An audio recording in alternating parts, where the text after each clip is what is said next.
Mr. Stephen Ineget said, he was an economist, but he loved statistics so much. So we are hoping to hear a lot of statistics from Mr. Asad Lukwago. And allow me invite Mr. Asad Lukwago. Ladies and gentlemen, continue to enjoy your meal. We just ask that you give us your ears, only your ears, and the brain to remember whatever Mr. Asad Lukwago shares. There was a gentleman, a friend of mine, Mr. Asad Lukwago, who made it clear that today he came prepared, attentive to listen to your presentation, because the one for last year did not leave him the same. So we are hoping this one will again not leave him the same so that he can come back next year. Welcome, Mr. Asad Lukwago.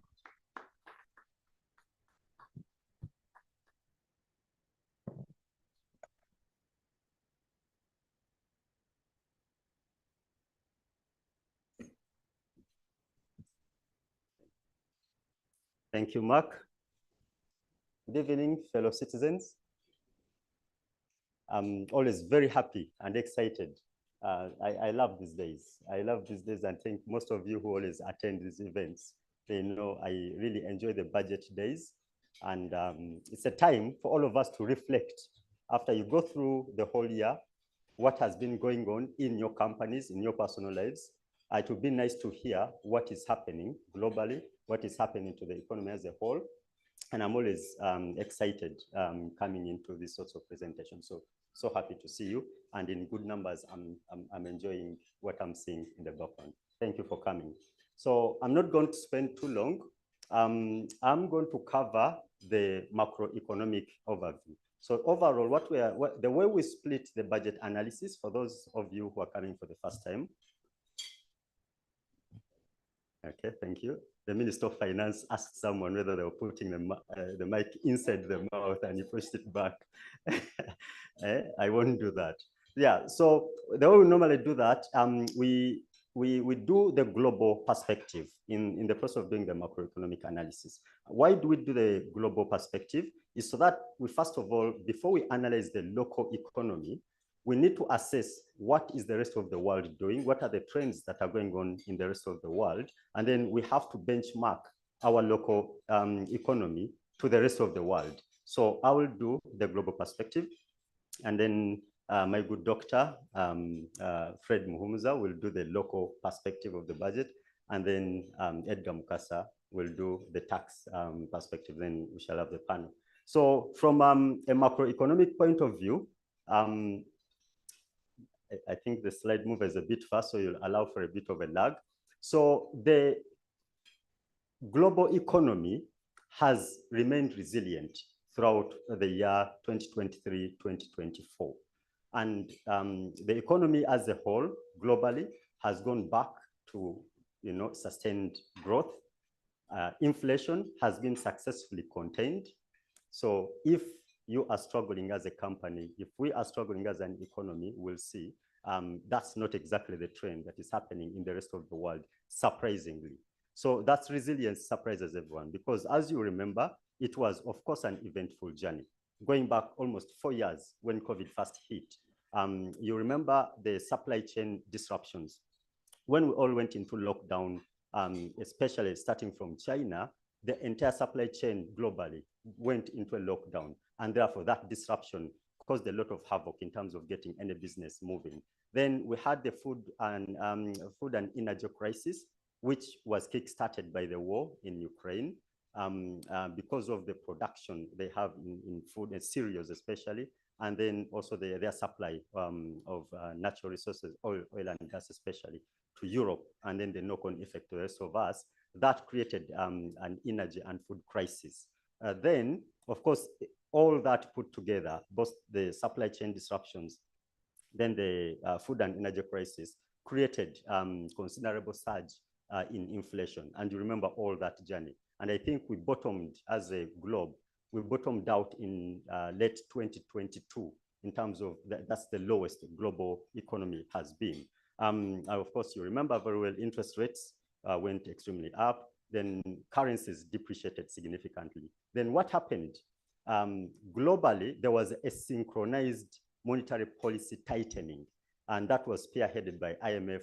When you see some of the decisions, for example, the capital changes, for example, our central bank has done in those past few years. Not only that, but also you look at the interest rates and all that has been moving on. That was a synchronized tightening of monetary policies across the whole world to contain that situation, especially the inflation. And good news, it actually worked. Because of the squeeze that we were seeing, everyone was predicting a recession globally, but it didn't happen. Why did it happen? One is because the supply chains actually got restored so quickly. Especially there were alternatives to the energy supplies, the disruptions from Ukraine and Russia. There were alternatives because people had to find a way of getting those areas fixed. Then, of course, China rebounded a bit and the lockdowns opened. So that boost in supply actually helped a lot. Whereas the tightening of the monetary policy was to suppress demand. If you remember correctly, the conversation we had last year, the problem wasn't demand, the problem was supply, but that was restored, and therefore we escaped the recession globally, all of us. The other reason why we escaped a recession is because of the fixed rate mortgages. If you remember, those of you who were following in the credit crunch, which is about what, 2008, very many years ago, many households and other mortgage borrowers preferred to start using fixed interest mortgages. Therefore, when you tighten the monetary policy, you increase the CBR and everything. If a person, and remember, housing almost accounts for 30% of normal people expenditure. If you tighten those areas and I'm on a fixed mortgage, it doesn't affect me, does it? So that helped a lot because many people were actually doing fixed interest mortgages, and that did not therefore cause a recession globally. Then, so as we came up generally as a globe, then the easing of the, once the inflation was contained, then the easing of monetary policy started late 2023 in Q4 specifically, and then early 2024. When that easing happened, of course, there was a lot of, excitement from the traders and business people. So financial conditions generally eased. Capital flows started to, to move within the emerging economies. Equity valuations soared, and then low-income countries started to regain market access. So overall, therefore, when you look at the performance of the global economy, it has been positive. We've returned to growth. The US performance, the 2.5 that you're seeing there at GDP growth, is a very good performance actually for such a large economy. And China 5.2 GDP growth in 2023, and they projected 4.6 in 2024. China has a few issues, especially their real estate got severely hit from the COVID, and it has never recovered. There was significant collapses of investors there, and therefore the general investor confidence went down in China, and that problem is still persisting there. So the 5.2 to China standards, that's a low growth. Europe was the most affected by the Russia-Ukraine war, but in 2024, it's predicted that it's going to get better overall. But now, when you look at globally, you might think, yes, all of us are doing very well. But when you analyze now country by country or block by block, then you realize some emerging variances. For example, the middle income or low income economies, there are some pockets of low GDP or predictions of lower growth, and then predictions of increasing inflation in those economies. And that, of course, speaks into Middle East, Central Asia, and then Sub-Saharan Africa. There are some outliers in there. The Europe inflation that I'm flagging out there, it's mainly pushed, the rest of the Europe is generally okay. Turkey's inflation is a little bit too high, and that's pushing a little, the ratio is a bit high. But what surprises is that there are no statistical indicators or problems in Russia and Ukraine, surprisingly. That's why I put them there, the 5.9 and 12.9 inflation. So that really overall means that we as a globe have gone back to good performance. But of course, when you start looking at Sub-Saharan Africa, Middle East, there are pockets of challenges, especially driven by conflicts. For us, the Sudan issue, it's a conflict that affects South Sudan, who are our big trade partner, because of the reliance on the oil pipeline that's going through Sudan. Now, Sudan is significantly in double-digit inflation. That's what we call a hyperinflationary economy, and then negative GDP growth. And that has a knock-on effect, of course, to South Sudan, as we shall see later on. And then we who trade with South Sudan, of course, then you get a little bit of that. Then when you look at Sub-Saharan Africa, there are pockets of countries which had a bit higher inflation, and that's what is driving our averages: Nigeria, Ghana, and Ethiopia. Ethiopia specifically mainly because of the conflicts that are going in there. And then East Africa, now I'm getting a bit closer to home. East Africa has returned to be the fastest growing region within Sub-Saharan Africa. I won't go into speaking into each one of the numbers there, but we as Uganda, we are doing very well in terms of the GDP growth. Minister today said 6% growth anticipated up to June 2024. Inflation is very well contained as well.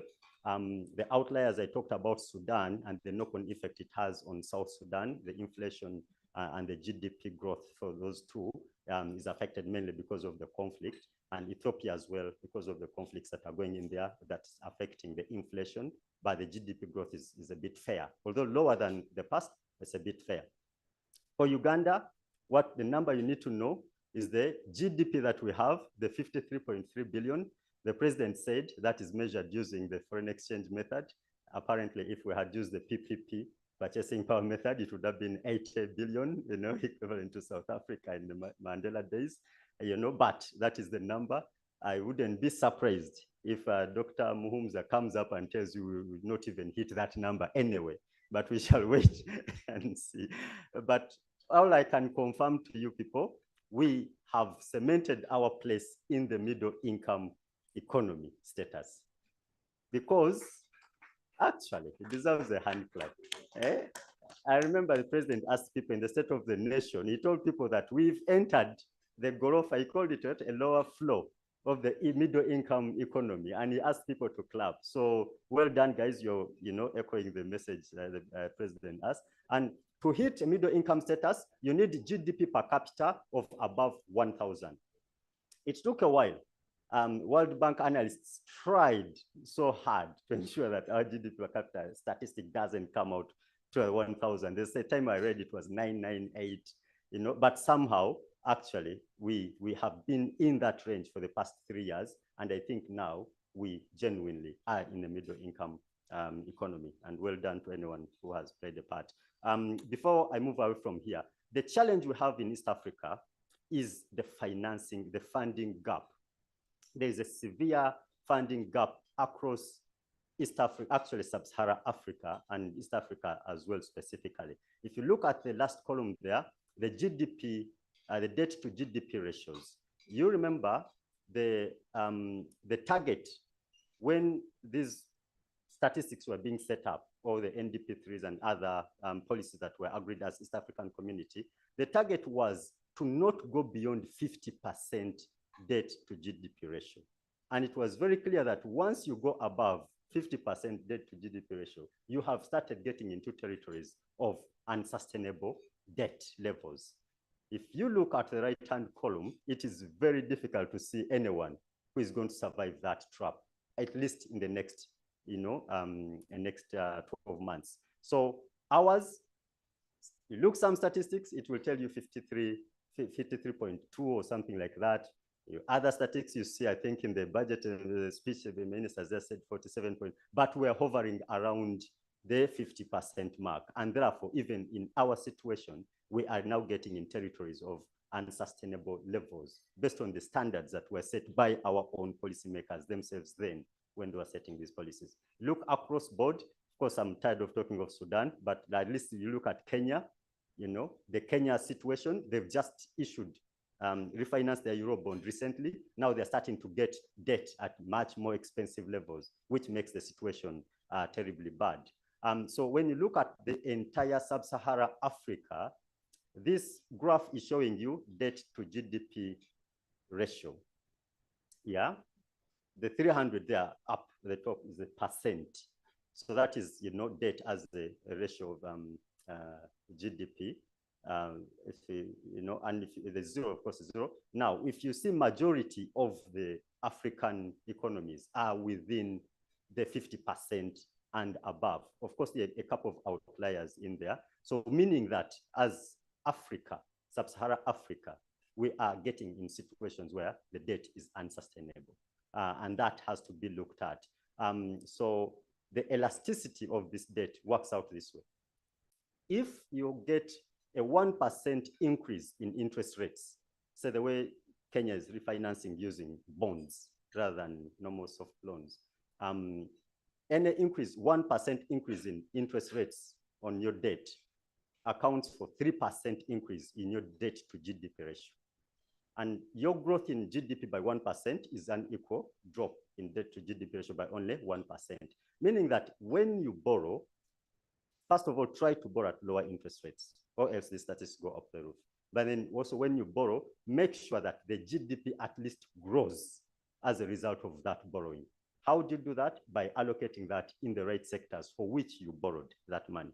And that's the analysis that we would hope when we are now diving into the local budget analysis. I hope that's what we shall be seeing, rather than borrowing and then you use the money for other things. Then the other is the FX. Majority of the debt in Sub-Saharan Africa is foreign denominated, specifically the US dollar denominated. I think it's about 70% US dollar and another maybe 15% in euros. So any depreciation of any of the currencies immediately shoots up our debt.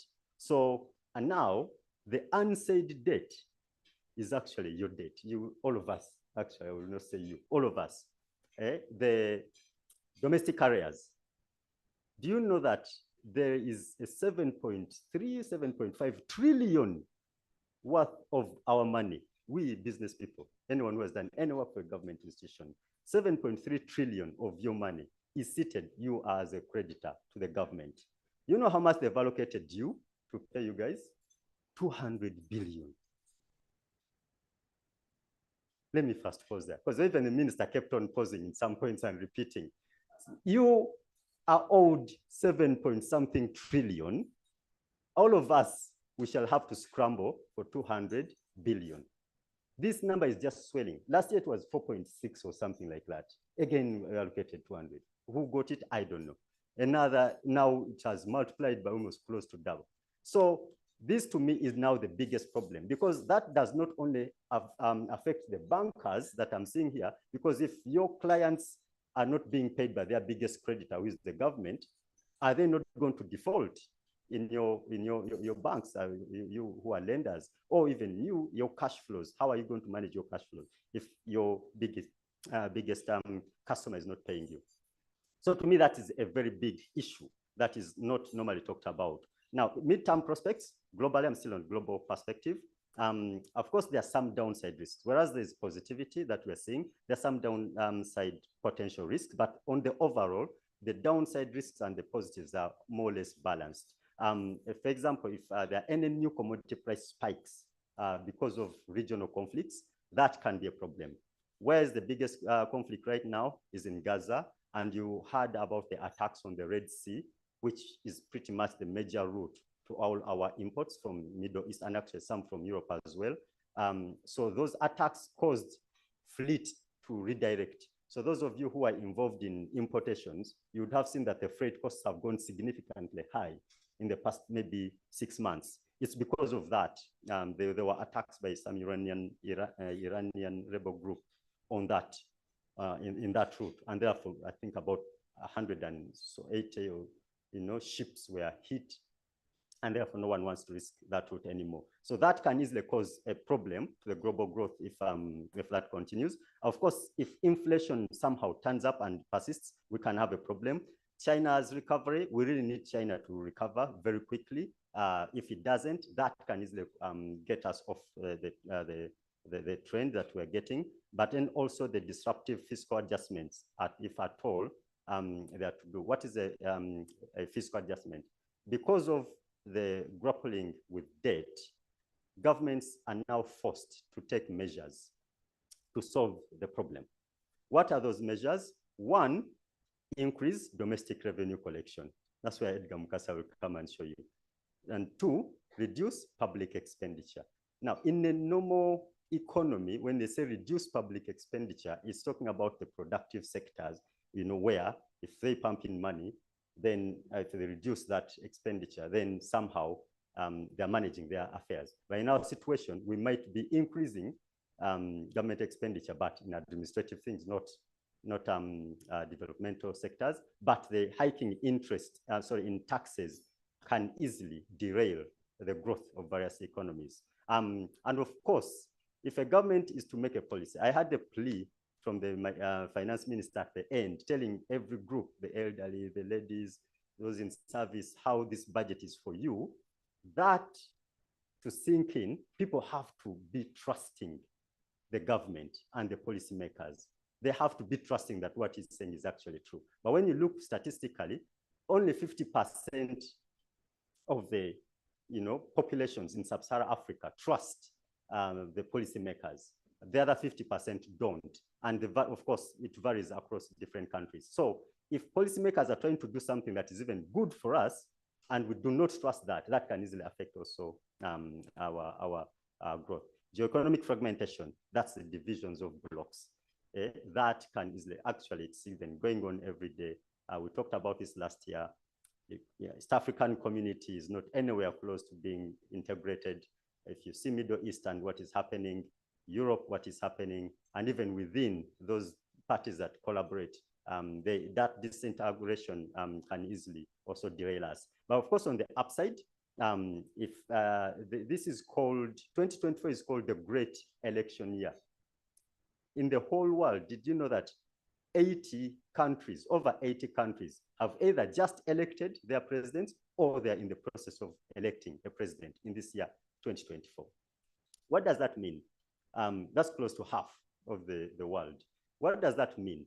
That normally when you're getting presidential elections, there are normally very many favorable policies that are passed by the governments, and they never unwind them immediately. So it's likely we're going to see a general global trend of favorable investment policies across the world, which will not be necessarily reversed. So that is a potential upside risk, if there's such a thing like upside risk. It's a good thing that can easily happen.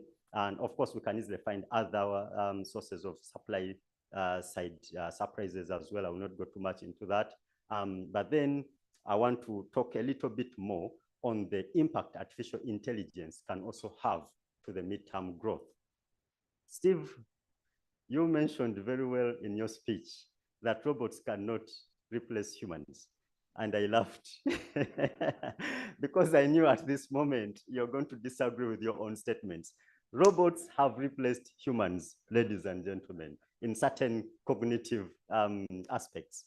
If you look at some of the key cognitive aspects that humans do, handwriting recognition, robots reached the, okay, let me first explain what my graph is showing. The bottom is the negative. So the 0 is the normal human capacity, The negative at the bottom of my graph is that is below human capacity. The up is percentage-wise is above human capacity. So the blue line, the first one at the top, is handwriting recognition. So AI reached human level in 2013 in handwriting recognition.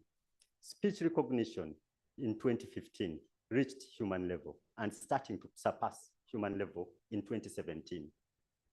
Image recognition, it reached human level 2015 and it's already now above human capacity in image recognition. Language understanding in 2019, 2020, AI already surpassed humans language understanding. Which other territories, Mr. Ineget, do you as a human have beyond these 4 aspects? Now, when you go to now more difficult stuff, there's what they call the GRE mathematics test. That's an American term. I think that's probably the best market to test out advancement in AI. It's the graduate record exam. And I think everyone who is going to a university to do mathematics, they do a certain aptitude test. And that is called the GRE. Now, this one for mathematics test, the AI has significantly surpassed humans in those sorts of mathematics tests. In fact, it's the speed at which it has surpassed humans was so quick that there was a ChatGPT version 3.5. When they gave it that test, it fell within, I think, the 30th percentile, of humans. Then they did a version 4.0, and it significantly surpassed. So the speed at which it learned, was so faster. Within 6 months, it had already surpassed the human capacity.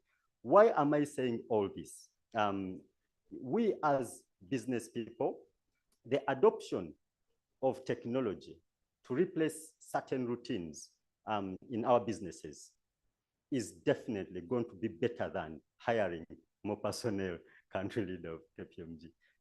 Robots will surpass those human capacity. And we're going to see it a little bit. I'll touch it a bit more. To me, what I wanted to put this slide as my parting shot, but I changed it. I call it my view on the policy priorities that those people who are making policies, what must they do? And in my view, what must they not do?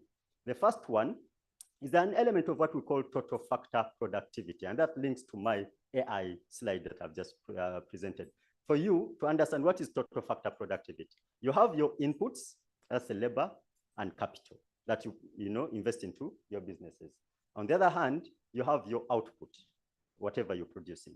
Now, if you apply the labor and the capital properly, your output should be almost equal to the input. But if you now apply efficiency, your output should be much more than what you put in. That speaks to profitability, really. So that's the principle of total factor productivity. Now, there are two ways you can improve that efficient allocation of those inputs. One, within your farm. Now, I'm calling it within farm productivity increases resulting from technological progress. So you as business people, you just have to invest technology and supplement it to those two factors, capital and labor. Add technology to them, then their output will surpass the input that you put in, and it will speak into your profitability. The other way, not even other, they have to be complementary, is the government allocation of resources. The government has to look at the economy as a whole, see which sectors are the best performing sectors for the country, allocate resources more in that sector. Then when you go into that sector, if we say, as a country, what do we have competitive advantage? Agriculture, agro-industrial processing, right? You have to allocate more resources there, not administrative budgets and other things where we are allocating the non-productive sectors. So that is the first element of allocating resources properly. Then within the agriculture sector, you have to look at the most efficient businesses in that sector, rather than the ones that have connections. Yeah, allocate resources to the most efficient businesses in that sector. If we do that as a country, you'll definitely get better GDP. If you do that as corporates and apply technology, you'll get better profitability. And that's how we shall all improve. Now, if the budget Mr. Mumza is going to analyze is not speaking to that level of allocation, then we are not doing the right thing as policymakers. That's the one thing I want to talk about. And of course, there are many other items, some specific items in growth enhancing policies that personally I would wish to be seeing in our budgets, but you don't exactly see. That allocative efficiency that I talked about, labor participation, women, as a country, 50-50 men, female, if we maximize the output from women, you actually can only benefit as a country. Do we have enough policies to integrate all that across board? Not only the few elite, but across board to everyone. Cross-border trade and knowledge exchange. To what extent are we doing that? Of course, the president was so passionate about the integration. And when, I don't sell my maize, next time I will not plant it. And then you thought you had a lot and then you need my maize. So if we don't facilitate cross-border trading, then we will have a problem. And I'm looking at policies that are facilitating that. Market competition. It is very important to have competition in the market, not to kill competition. So policies must allocate resources in a way that everyone is given equal opportunities. If you're taxing, let everyone be taxed equally, not some not to be taxed and others are taxed. If you kill competition, you are actually killing the economy in the favor of one individual or one business. That's what I would like to see policymakers doing. And then, of course, financial accessibility and then labor market flexibility. What would I not want the policymakers to do, in my view?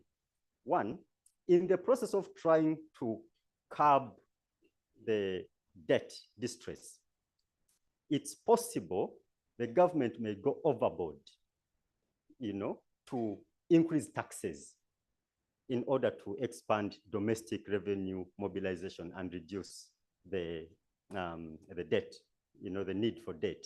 Now, as you're doing that, yes, it's important to do that, but make sure that that policy does not affect your growth of the economy, because you have a trade-off between spiraling debt and also the growth of the economy. So if you over-squeeze by pushing too much taxation, then you have a risk of affecting the growth of the economy, growth of companies. And of course, lowering of government expenditure has to also be very well planned.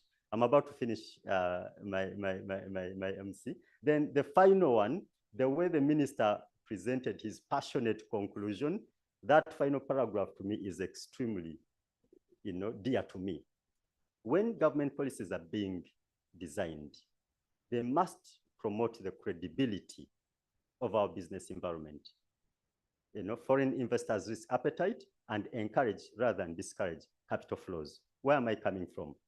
If you look at some of the patterns in the past 1 or 2 years, you have borrowers in our economy who have borrowed from foreigners, and our own judicial system is protecting them, to default from a foreign investor.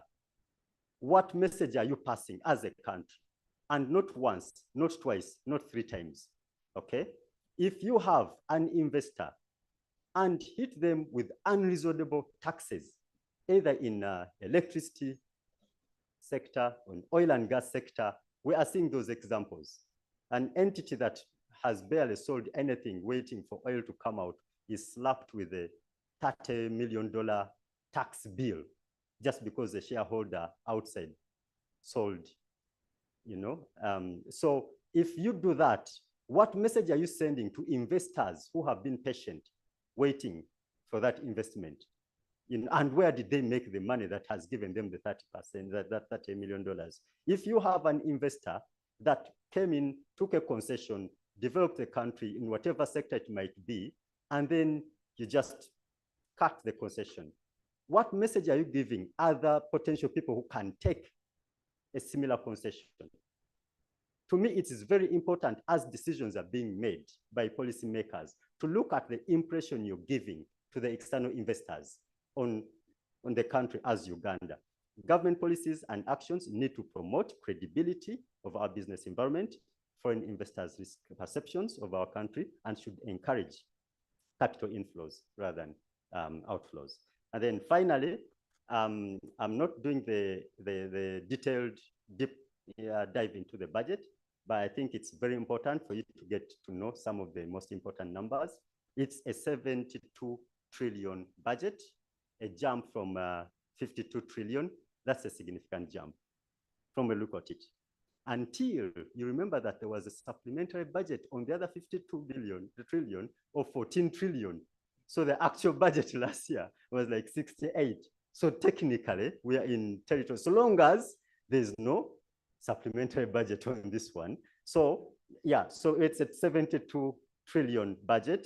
And when you look at the taxes that you're supposed to contribute, the slightly less than half of that budget, the 31.9 trillion. Of course, not all of it is tax revenue. I think it's about 29 or so is the tax revenue. The rest is other non-tax revenue.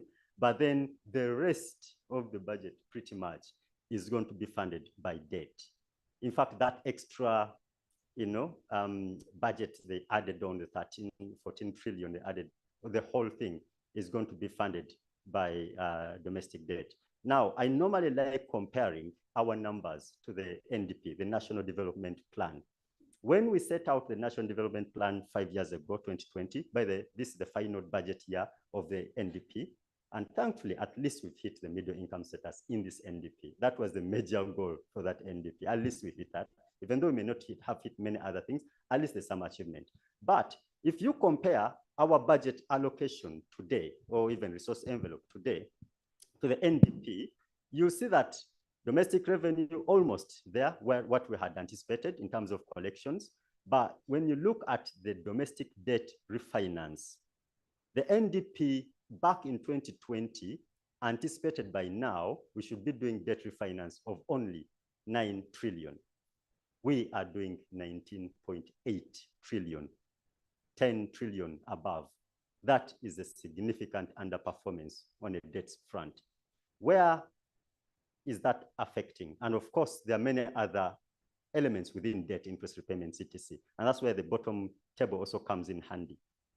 Private sector, productive sector. So there are two sectors. There's a productive sector, and then there's a complementary sector. Complementary sector, the governance and other areas. Okay, there's also human capital development, like hospitals and schools. They're also part of the complementary sector. But productive sectors, the oil and gas, your roads, mineral development and other stuff.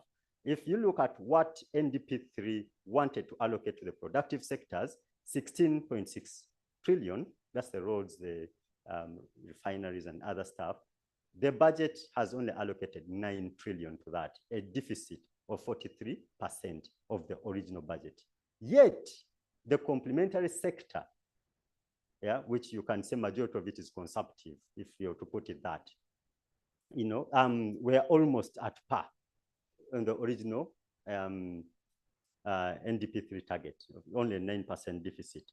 And who is the culprit? Who is eating away most of the money from the productive sector allocation? That's the number in red at the bottom. It is the debt repayments, refinancing, etc. NDP anticipated by now we should be around the 13 trillion. The resource envelope should be allocated 13 trillion to debt-related aspects, repayments, interest, and etc. Yet the actual budget has close to 34 trillion. So 20 trillion above what the original plan was. So our debt is starting to become a little bit dangerous, and it's eating away resource allocation to the productive sector. I think that is the conclusion I can say. But now allow me, I think I will not call Dr. Muhumza, but allow me to hand over to MC to ask Muhumza to explain some of these better than me. Thank you so much. Thank you, Asad, for the presentation. Maybe I have a question for you. Someone has asked, can AI fall in love? It has not yet reached there. But I think one of the conversational topics actually on AI is the ethical dilemma. What am I saying with the ethical dilemma? It's actually very, you may think it's a joking, but it's a very important question. You see this ChatGPT, when you ask a student to go and do a research, they don't bother reading the books and sitting in the library and stuff like that. They can just go and put in a question on that ChatGPT, and it will give them a much more. So what these AI do, go check all images on the internet everywhere. Check all the text on the internet everywhere at a speed you cannot do. Check all the words everywhere. Put together a comprehensive response. Yeah. Now, where is the ethical dilemma here? Imagine that student is doing a research in a biology subject. What images do you think AI will pick? So what I'm trying to say, AI will get close to falling in love, I think, but not yet, not yet. Thank you, Asad, for that insightful presentation. At least we know AI can fall in love. We don't know if it can cry. We hope it can't.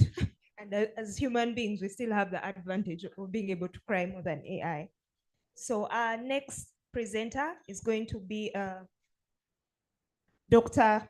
Fred Muhumuza. He's an economist and a lecturer at Makerere University.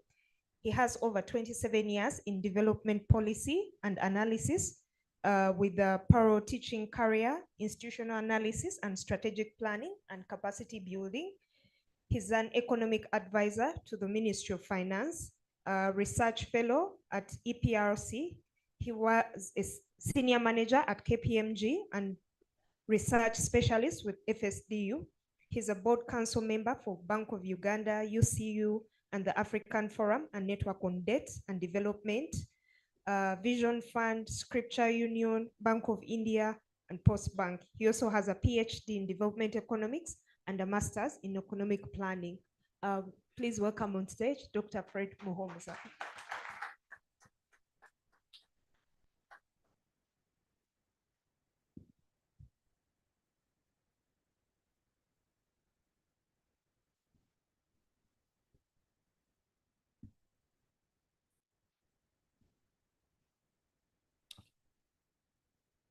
Thank you for the kind of introduction. Make sure it's not Bank of Uganda, that is my supervisor. It's Bank of Baroda. Which one is supposed to be which one? But anyway, as we sort out some things, we are not in middle income status. For the record, don't mark yourself and give yourself marks. Middle income status is declared by the World Bank, and until they come out, the rest we are having a conversation as Ugandans. So wait for the World Bank to make that statement. Where am I supposed to point you guys? Who among you is a ChatGPT should find me the most beautiful lady and I point at her and this thing will work.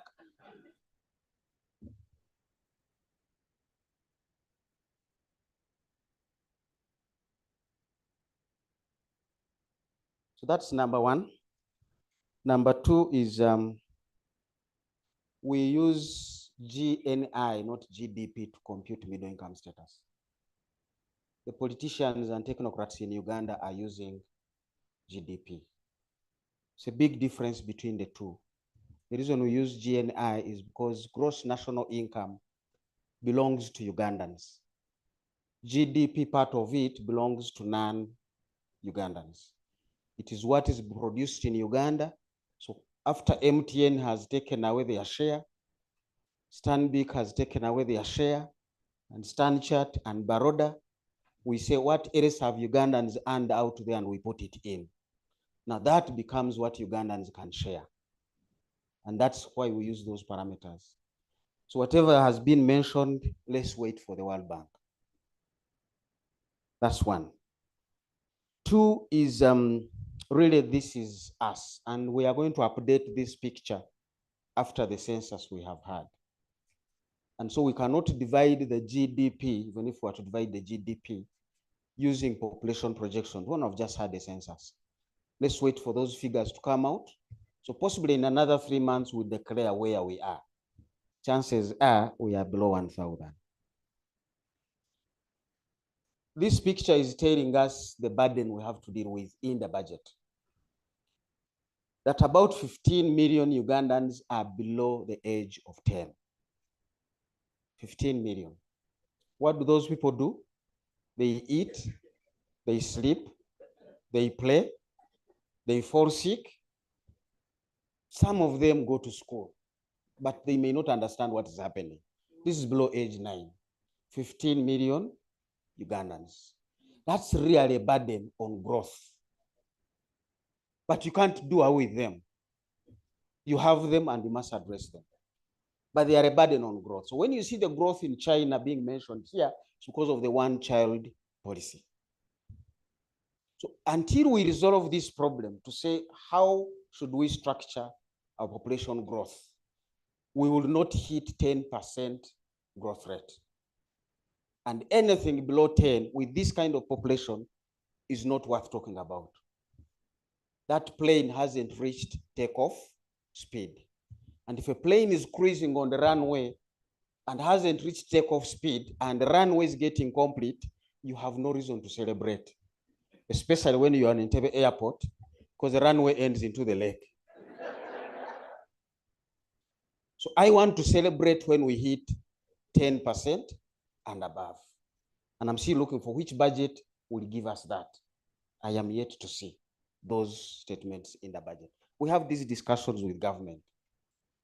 Now, they told us the economy grew by 6%. Now, I got my calculator. I've been confused on some things. If we were at 184 trillion and we grew by 6%, I'm ending up at 195. But they are saying it is 202. Anyway, sometimes you change the base. For those of you who did mathematics, we're trying to make sense out of the budget. But the budget for most times is an annual event. Like, you know, you do your New Year resolutions. Because a lot of these things in this budget are multi-year. They are decisions we don't even make when we are discussing the budget. And it was very clear that about 37 trillion is statutory. It wasn't going to Parliament for debate. It was for noting and appropriation. And that includes your debt repayment. The 34 trillion, we don't take it to Parliament for debate. So 45 to about 46% of the budget was not for budgeting decisions. And then when you get into the remaining portion, again, there you have about 8 trillion wages. Until you fire the employees, wages is not for debate. It's in their contracts. Now, when you pay wage and you don't pay non-wage, what is the result? You guys are in Sheraton here because they paid non-wage. Whatever is on your tables is non-wage. But the people walking around you are the wage. So the two must work together.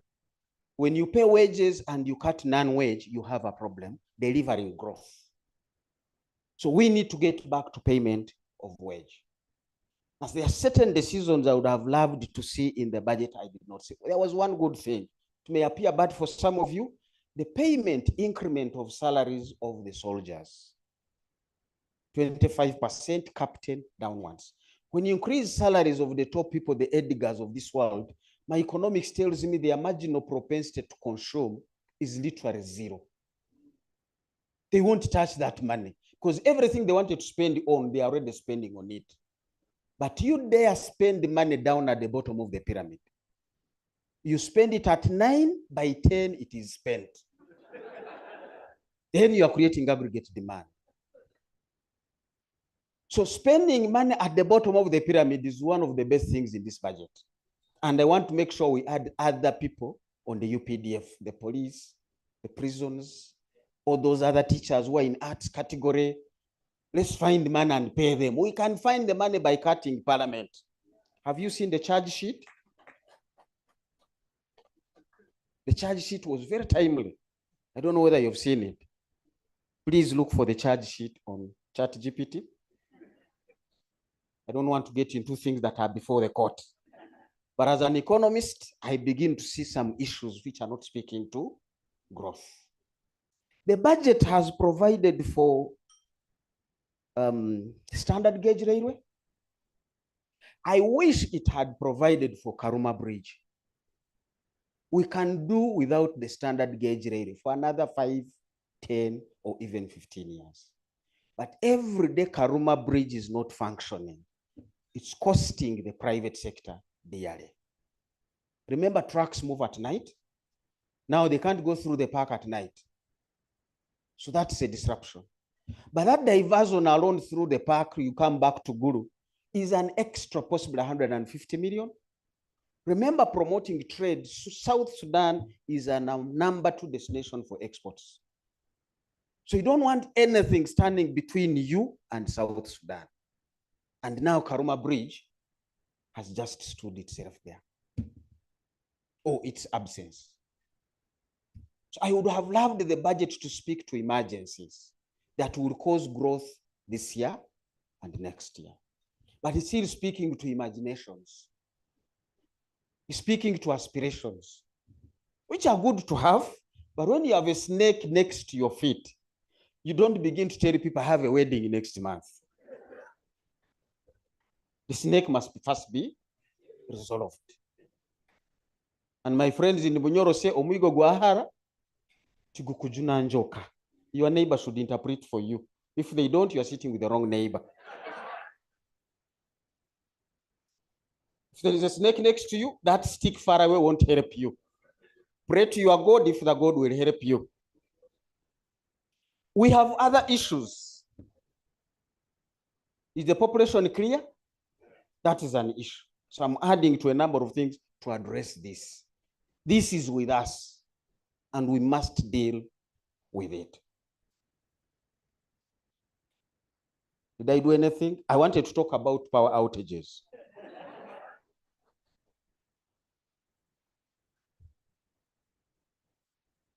I wanted to talk about power outages. And we've just had a symbolism of them. The projected, I've already talked about that. The projected domestic revenue is 27. That's what we expect URA to collect by end of this year. That will be a shortfall of about 2 trillion this year alone. As if that reality is not with us, we actually raise the bar for URA and say, now next year you must bring us 31. When do realities begin to speak to the future? You know, I have a problem with the people who are either pessimist or optimist. Both of them are not good to have in your company. You need a realist. Let's face the realities. URA cannot find 31 trillion. Not when they have failed to find the 29. And it's not a cause of URA itself. It's partly the outages. Businesses are not performing. We saw information businesses have shrunk in size. How do you bring back businesses before you can even talk about tax collection? So for me, the whole conversation of increasing tax revenues should change to how do we strengthen the survival rate of the taxpayers. Some of them, it will include saying, guy, this year don't pay tax. You just survive because I want to come next year and find you alive. Because next year also we need taxes. But if these companies would have closed, then you won't get those taxes. So the future should be speaking to that. So the domestic revenue of 31 is really not a realistic thing. If it comes out, thank God. Maintenance of all roads, as I've said, lumping there the standard gauge railway, the meter gauge railway, and all sorts of things. Really, I wanted to see Karuma fixed somewhere. We shouldn't be negotiating with a donor, which might take another 3-4 years. But also the standard, the meter gauge is a good thing to have. That one, surely we should do it. Already the train passes by where I sit and is charging 1,000 shillings for the trip, where the taxis are charging 3,000. So now the people who come from Boyogere are already saving 2,000 every time they have that journey, which is 4,000 every day. That's like an additional income to them. If I can roll out that to more Ugandans, a subsidy on their transport by finding more efficient ways, that would be a good thing to have. I looked at the taxes. There's something we call a Dutch disease. Exposure to one item of export is very dangerous. You need the diversity of exports. Now you can see the top black line is our total exports. Next to it is the non-coffee formal exports. Coffee is down there. Now you can see the red line is our gold. What gold does total exports do? That is giving you an idea on how much exposure we have to gold exports. We need to diversify. And by the way, that dent is not that we are not exporting. It's just that the data moved off the radar. For some reasons, we continue to export. I won't get into that discussion.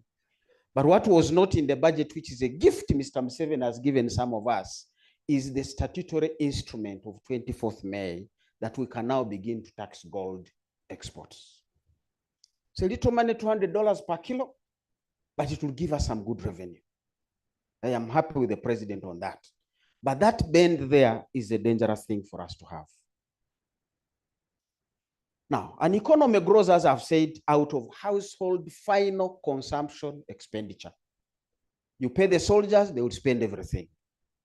And as you can see there, the red lines I have indicated, one is general government expenditure. When the economy was 2023-24, it was 17 trillion. General, final government consumption, not the intermediate. And then private sector was 124. The total economy was A184, as we're being told. But there is that negative 18, which is the difference between exports and imports. And it's a negative, so it subtracts and takes away.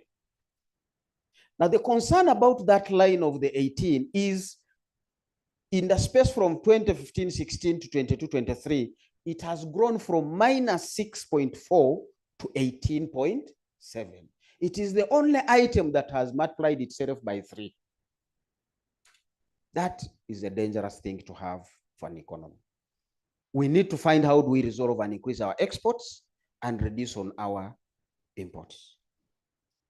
Now, unfortunately, easier said than done.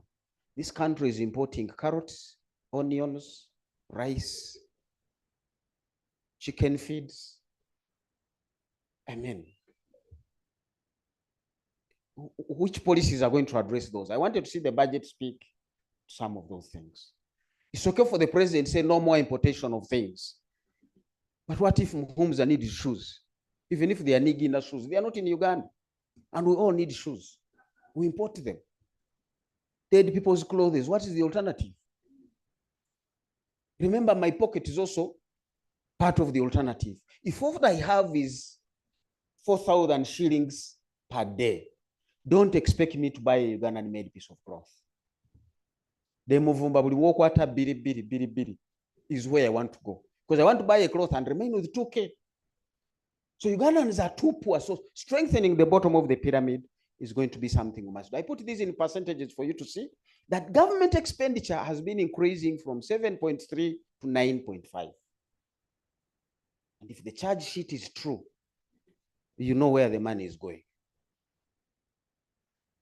If the conversation of the president on who is stealing between parliament, finance, accounting officers, that is driving the 9.5.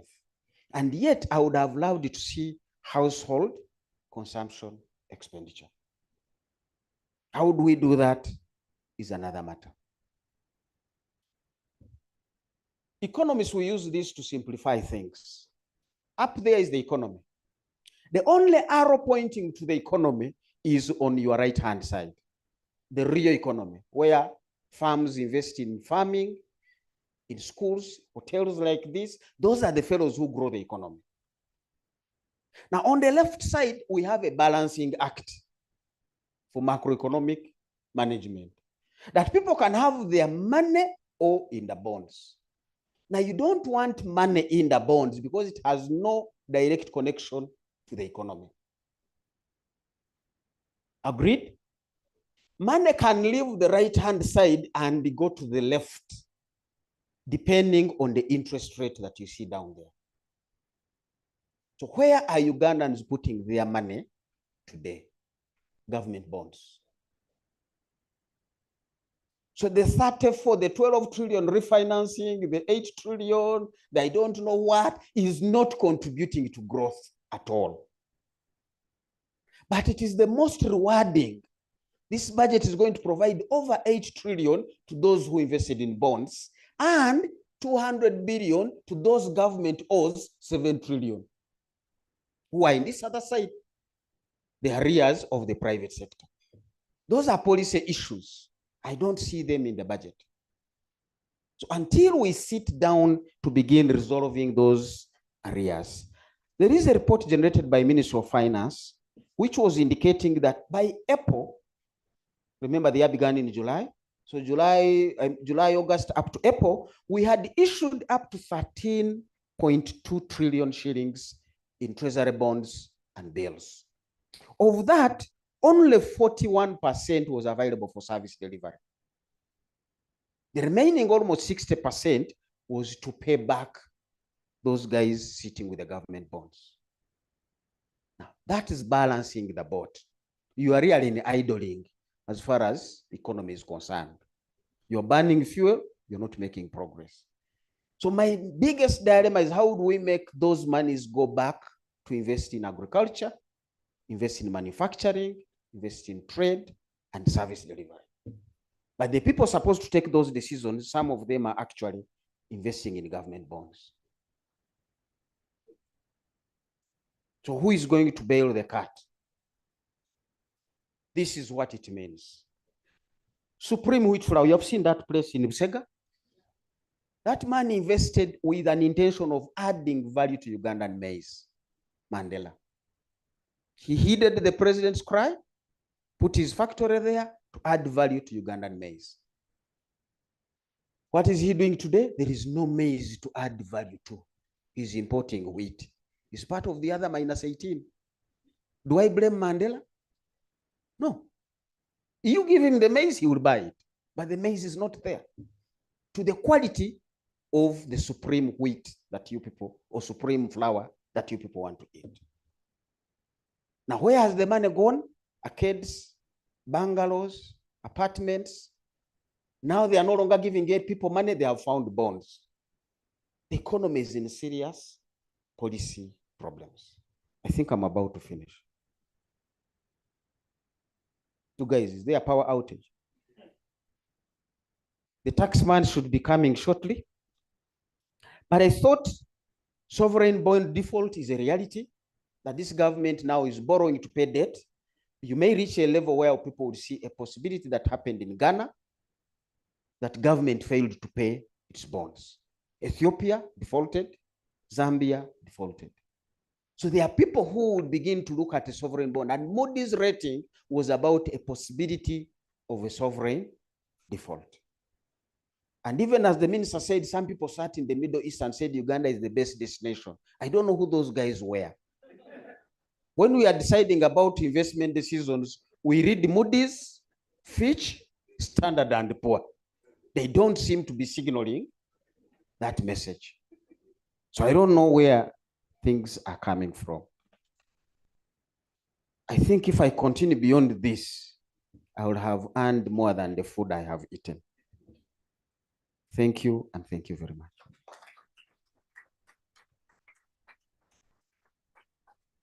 Let's give Dr. Mhumza another round of applause. Doctor, I think you just didn't want to tell us Karuma is another supplementary budget. I don't want to look at you, but in my feelings, if Karuma is not in the 72 trillion, Karuma is surely another supplementary budget. So the question is whether that will be borrowing or URA will have to collect more money. And considering how last year went with IFRIS, if you listened to Mr. Kasaija, amongst the avenues of tax collection in the next financial year is applying IFRIS more effectively. Those who have heard say amen. Applying IFRIS more effectively. What does that mean? What does more effectively mean? If you don't comply, what happens?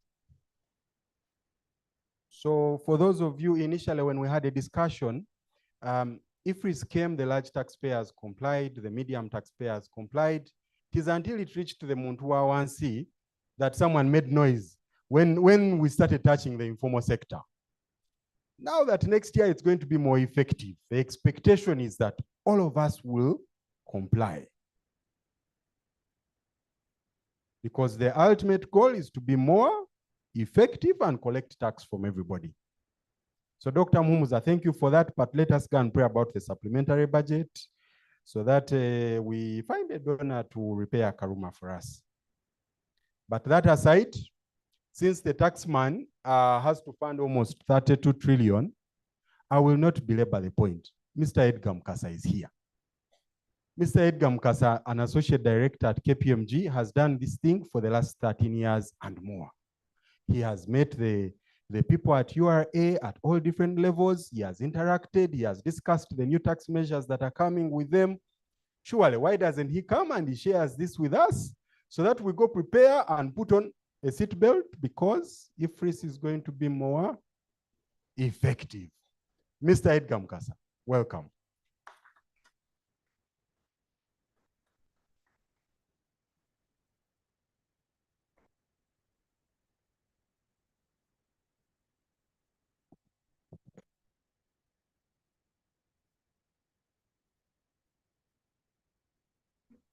Thank you, Mark, for that very nice introduction. By show of hands, how many of us in this room in the last year have had an audit from the URA? They are not in the room, so do not be afraid. Okay. I am glad that the hands are not as many as I had thought.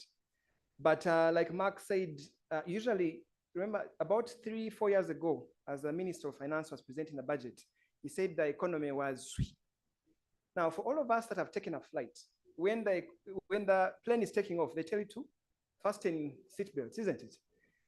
And all of us are in this economy that is sweet. Now, so I guess that really sets the scene of what all of us need to prepare for under the current circumstances. Now, when you look at where we are as a country, and I think Dr. Fred has tried to allude to that. First off, I really like the slogan. I don't know if it's called a slogan that URA uses. We are developing Uganda together. Guys, we are developing Uganda together. So we are in this thing together with the URA, and together this budget, the 72 trillion, will come from all of us in this room. Now it's a bit tough coming here to speak after Dr. Fred because everyone will be wondering where this money that we're looking at collecting is going to be spent. But nonetheless, we need to tighten our seatbelts. So what I'm going to try to do is to take us through where we expect to collect these monies from. And my hope is that we will only give to Caesar what is unto Caesar. Now, critical statistic is that for the year that just ended, we're looking at 27 trillion being collected by URA. And they are on 1.9, rather, they have a deficit of 1.9 trillion to look for between now and the end of June. Today is the, what date? The 13th. So URA between the 13th and the 30th has to look for 1.9 trillion from all of us in this room. Now, what that means for all of us is that what we have seen in the past, we are going to see a lot more. And that certainly for all of us as business people who are looking to safeguard our working capital and our jobs, for all of us in management, they need to see how do we deal with this 30% shareholder called URA. Now, a number of changes have been made to the budget, but this particular year is a bit different. What I noticed is that in the years before, many times, many of the regulations that we had changed. So they would bring in new laws and new laws and new laws. Now, what's different from what we've had in the last number of years is that as government and as URA, they realize that we already do have legislation in place to enable us collect this 31. By the way, Dr. Fred, do not be surprised if these guys collect the 31. What they realized that they were not doing well was the squeezing. How do we squeeze with what we already have? Now, of course, the squeezing, it's debatable whether it's been done within the law or the provisions of the law that we have in place. It's debatable whether it's been fair, whether taxpayers have been given a fair hearing, which they are entitled to. But again, that's a debate for tomorrow. So I'll take us through the few amendments that were made or we are looking at making for the year 2024-2025 as we try to finance the budget that we have. We are ambitious as a country. We are hoping for more. We are hoping to collect 29 trillion upwards from the 27 that we are trying to collect. And what I found interesting as the minister was presenting the budget was that they are working very hard, which means that as government, as URA, they still are hopeful that between now and 30th of June, they will collect the 1.9 trillion. And by the way, when you pass by URA on that day, the 30th of June, many times there will be a party, a small party. Last year, there was a party. If you're there around 5 o'clock, you could share in the cake. Now, the first amendment, looking at income tax, is an expansion of the definition of a retirement fund. This actually is a good thing. So what happened, the law as it is today for your employer to make a contribution to the retirement benefit fund, you are going to benefit from it, or it was not going to be considered as a taxable income to the extent that either you're retiring or you have died. But when you look at the law or the definition of a retirement fund with that's called UBRA, the Benefits Authority, what this amendment is trying to do is to put into perspective the fact that it is fair for one to get a waiver of interest or to get the benefit from a contribution that has made by the employer to the benefits or to the fund, even if they have either been expelled or there's been a termination. So this is a good thing, ladies and gentlemen, and for all of us here, employers, to the extent that you're able to start the fund for your employees and contribute, they certainly would be able to benefit from it without having to pay tax as long as they remain alive. Now, the other aspect that comes in, interesting, also following what Dr. Muhumuza was submitting, the second item stands out. And the second item, or as government, they're looking at exempting income derived from the disposal of government securities on the secondary market. What are they doing? If you remember his last slide, government is trying to make it more lucrative for us to invest in the bonds, and as such, the income that is coming from the disposal of government securities would be exempted from tax. Now, the other aspect that is critical, and it's a positive for all of us, is that the income derived from or by private equity or venture capital funds regulated by the Capital Markets Authority is to be exempted. And what we're trying to do here is to invite or to encourage income coming into Uganda through private equity.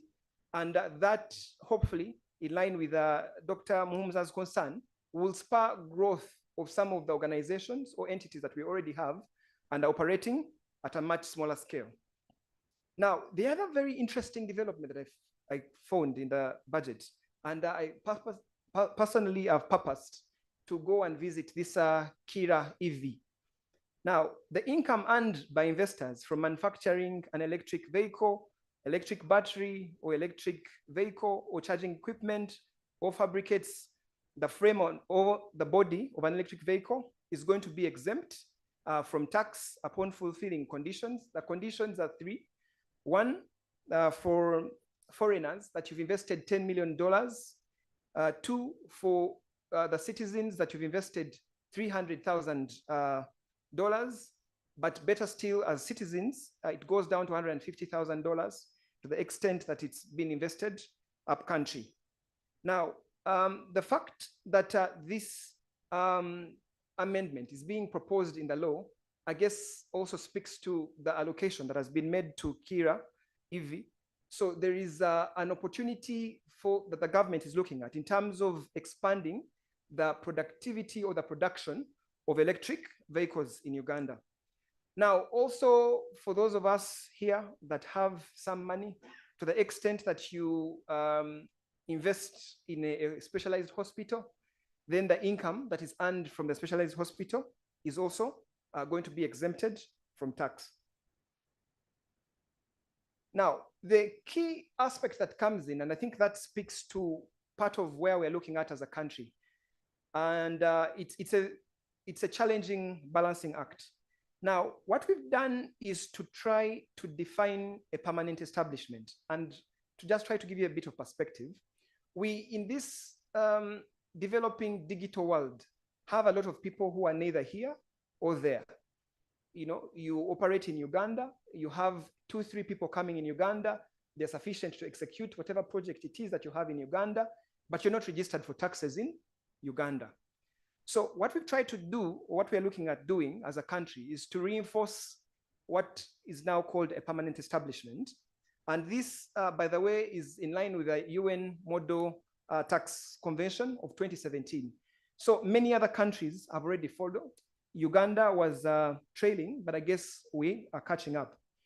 Now, what we are trying to do here is a permanent establishment. We are doing away with the branch. Previously, it was just the branch that was expected to be accounting for taxes in Uganda. But we're trying to widen that definition. Now, the definition of permanent establishment could mean a fixed place of business through which the business of the enterprise is wholly or partly carried on and includes a place of management. So in essence, it could just be an office where you're managing.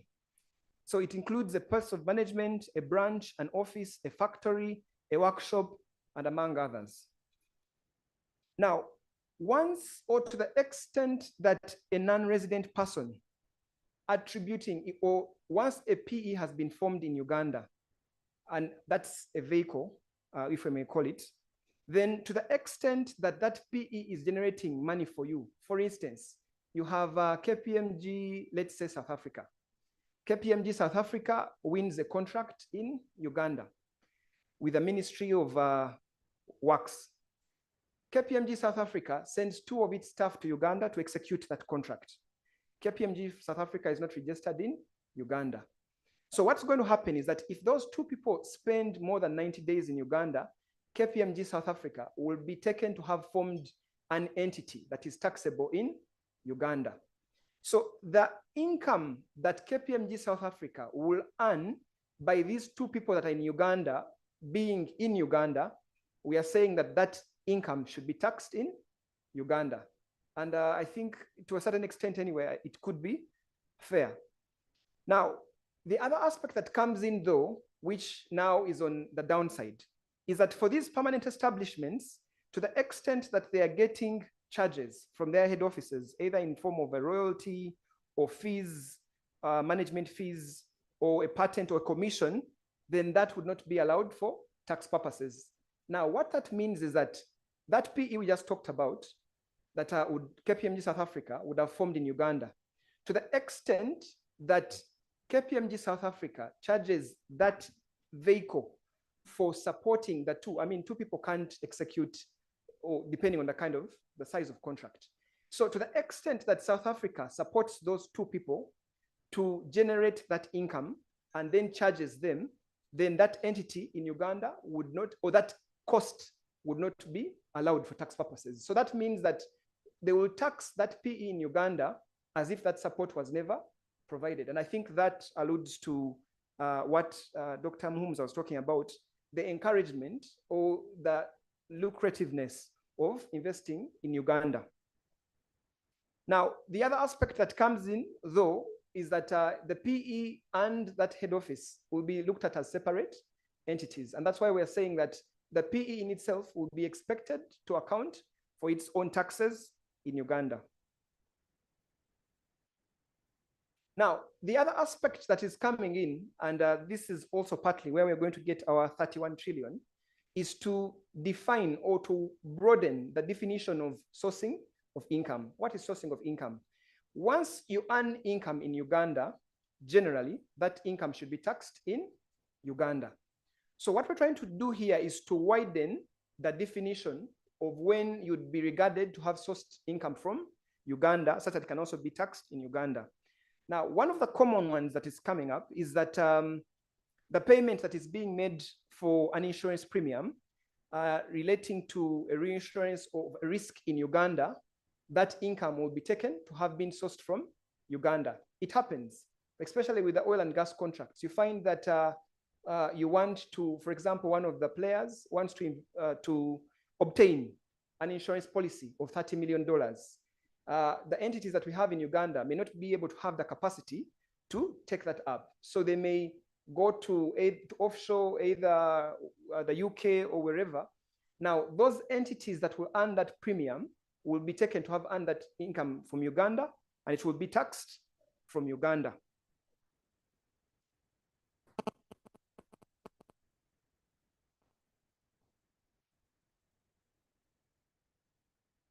Now, the other change that is coming in from an income tax perspective is withholding tax on commissions paid to payment service providers.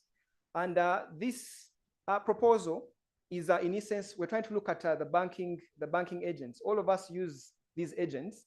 And I guess for the longest time, they've been enjoying life and getting away with all of the money that they have been making. And what we're looking at as a country is to tap just 10%, just 10. out of the incomes that they earn through withholding tax, such that then they can keep the 90%. Now, the other aspect that is coming, though, is that the list of what we call listed institutions is expanding. What is a listed institution? Once you're included on that list, it means that you're not expected or required to pay income tax in Uganda. So we've included 3 entities. That's African Reinsurance Corporation, International Regulatory Board of the East African Power Pool, and Islamic Corporation for the Development of the Private Sector. Now, moving on to VAT.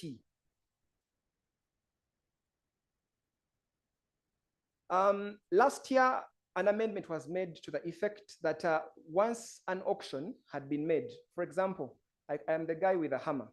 I come, I sing, I'm trying to sell this pen, and then I say sold. What was happening last year is that me, the one who's banging the hammer, was the one who was required to pay or account for the VAT. What this amendment is coming in to do is to recognize the fact that the person who is hitting the hammer is not the actual owner of this income. And the income or the owner of the income then should be the one that is accounting for the VAT. Now, under taxable supplies, this is the other interesting development. And if all of us remember, a few months ago, there was an alarmist headline where we had 58%. I don't know if you remember that employees to pay tax at 58%. But what this provision is coming in to do is that to the extent that you have a nice employer and they decide that, for example, you're in the business of petroleum products, lubricants, and they've decided it's Christmas, we are going to give you these 13 kilograms that you can cook for the family, then they'll be expected to account for VAT on that gas that they will have given you, despite the fact that they will not recognize any income. And to the extent that they do not account for that income, or rather, if they do not charge that VAT to the employee, then the organization is the one that actually suffers the burden. Now, the other interesting one, or not so interesting one, is application for a VAT refund. So for all of us that are registered for VAT, at the end of the month, the way the law that has been worded is that to the extent that you have an offset that is more than 5 million, you are expected to apply for a refund. But URA has few staff. We talked about the 200 billion vis-a-vis the 7.5. So they've decided to increase that amount beyond which you then apply for a refund. So previously, beyond 5 million, you must ask for a refund. They're saying they can wait a little longer, let it get to 10 million for you to apply for the refund. This means 2 things. One, of course, for the ones that he was talking about, at the bottom of the pyramid, the small and medium entities, means that they will take a while longer before they can get back their monies. And this certainly is not good for spurring the economic growth that we've been talking about.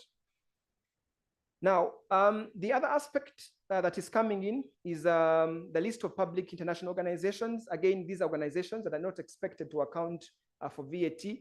And the 3 that we saw earlier, that's Africa Reinsurance Corporation, International Regulatory Board for the East African Power Pool, and Islamic Corporation for the Development of the Private Sector Company have also been included. So these will not be expected to account for VAT. When you're charging them, you do not have to compute VAT.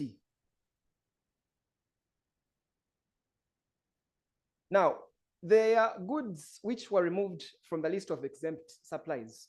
People who have been dealing with these particular items, the one that I fail to understand is postage stamps. How many of us have used the post in this? I could, yeah, no? In what year? In the last 3 years. Last 3 years. So I don't know what we are trying to do with the postage stamps, but anyway, maybe we'll collect something from there. And the other adjustment that is coming in is to remove the supply of software and equipment installation services to manufacturers.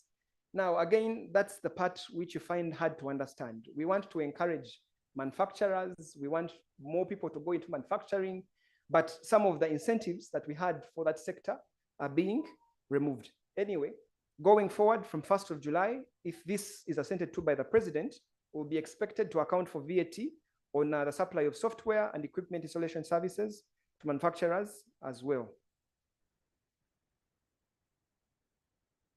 Now, we also have a few items that have been included on the list of exempt supplies. Once again, the electric cars come into play. I think all of us need to go and visit that factory. Big things are going on there. The supply of an electric vehicle, locally manufactured, or the supply of a frame or body of an electric vehicle, locally fabricated, will be exempted from taxes, from VAT. The supply of electric vehicle charging equipment as well. And the other very interesting one is the supply of cooking stoves that use fuel ethanol, assembled in Uganda up to 30th of June, 2028. I guess we are going to be manufacturing a lot of cooking stoves. Now, moving to excise duty quickly. Excise duty, the law has been amended, and I think excise duty is one of the ones that have benefited. For the most part, the proposal is to make adjustments downwards. Looking at opaque beer, currently at 20%, we are looking at taking it down to 20%, rather to 10%, or 230, we are looking at taking it down to 150. Any other alcoholic beverage locally produced has been at 20%. I guess the people in the villages are going to enjoy a little more, but that is now going down to 10% as well. Now, there is an introduction of powder for reconstitution in 2 beer. This hasn't previously been within the law, but we're looking at taking that to 2,500 per kilo.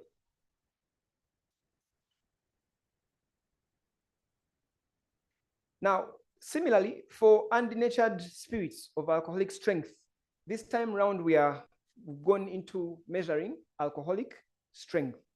And what we're looking at is that the undenatured spirits of alcoholic strength by volume of 80% or more, made from imported raw materials, for the year 2023-2024 has been 100% or 2,500. So that has remained. Previously, it was general, but now we are looking at the volume.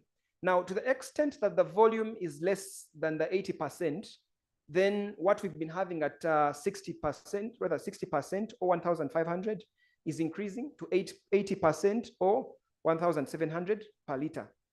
Any other undenatured spirits imported of alcoholic strength of volume or less than 80 has been at 100%, is moving down to 80% or 1,700, whichever is higher from the 2,500. Now, for those of us that drink wine, between now and 30th of June is a good time to stock up on the wine. Wine has been at 80% or 8,000 per liter, whichever is higher. It's going up to 100%. I guess there are many in the room. Do they want to put up their hands or no? Not today. So that is going up to 100% or 10,000 per liter. So when you go to that shop on 1st of July, it will be true that the price will have gone up.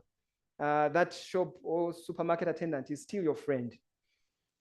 Now, for fruit juice, vegetable juice, except juice made from at least 30% pulp or at least 30% juice by weight or volume, it's been at 10% or 250 per liter. That's going down to 10%. Also, any other non-alcoholic beverage locally produced made out of fermented sugary tea has been at 12%, is going down to 10%. Mineral water has been at 10%. We're now looking at 10% or 50 shillings per liter, whichever is higher. Now, for those of us in the cement industry, what we've been having, we now have cement, adhesives, grout, white cement or lime at shillings 500 per 50 kilogram. Now, previously we didn't have adhesives, grout, white cement or lime in accessible goods. So that means that for all of us that are constructing, we should expect the cost of construction to go high, probably speaking to the real estate as we were analyzing earlier. For motor spirit, gasoline, currently at 1,450 is going up to 1,550. Gas oil at 1,130 is going up as well to 1,230.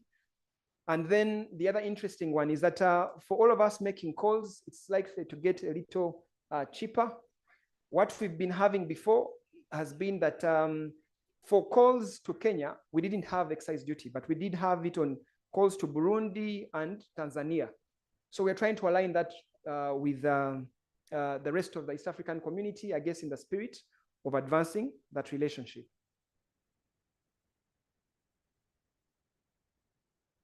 Now, the other critical aspect to note is that the payment service of withdrawals of cash provided through a payment system, but does not include withdrawal services provided by a financial institution, is currently has not been provided for, but we're now looking at having that coming in at 0.5% of the value of the transaction. Now, we also do have fermented beverages, which have been at 30% or 550, but what we didn't have was from locally produced raw materials. Again, to a certain extent, we're trying to promote agriculture we're talking about, so that we can have a lot more of the locally produced raw materials, or rather fermented beverages coming from those having an advantage. Now, again, we are coming in to exempt the construction materials for the manufacturer, electric vehicles. Electric vehicles really have been the theme for this year's budget in a big way. Now, we'll quickly go to the Tax Procedure Act. And I think all of us, especially who are in trading, need to take note of this. Now, previously, when you had items that were obsolete, items that are expired, items that were destroyed, you just wake up, throw it on the bin, and claim a deduction.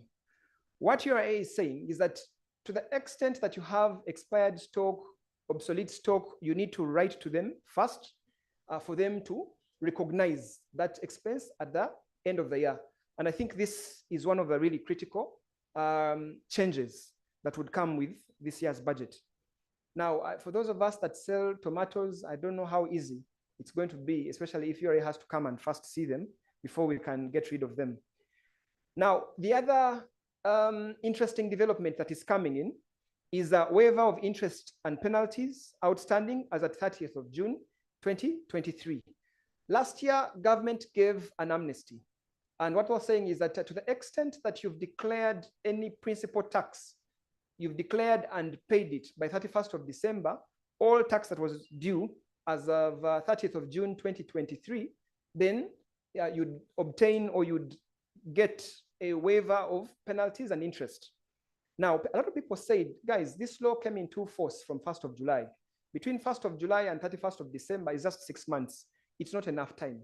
So what government is doing is to give another window between 1st of July to 31st of December, 2024, to the extent that you've disclosed any taxes that were due as of 30th of June, 2023 and remitted, then you'd obtain a waiver of interest and penalties.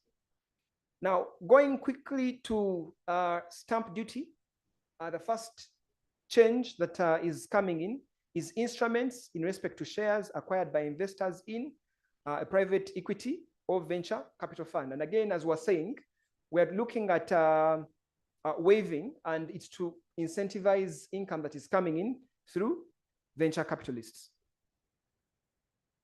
Now, for strategic investments that are being made into the country, previously there was no stamp duty, but it's coming in with strings attached, and that means that 80% of the materials need to be locally sourced, and that's subject to availability. And again, stamp duty is also coming in, nil stamp duty for manufacturers of electric vehicles and their respective accessories. So that's all I had to share with you, ladies and gentlemen, as far as the amendments are concerned. There is an amnesty. I think that is important to take note of. There is also the retirement benefit. That also is an advantage.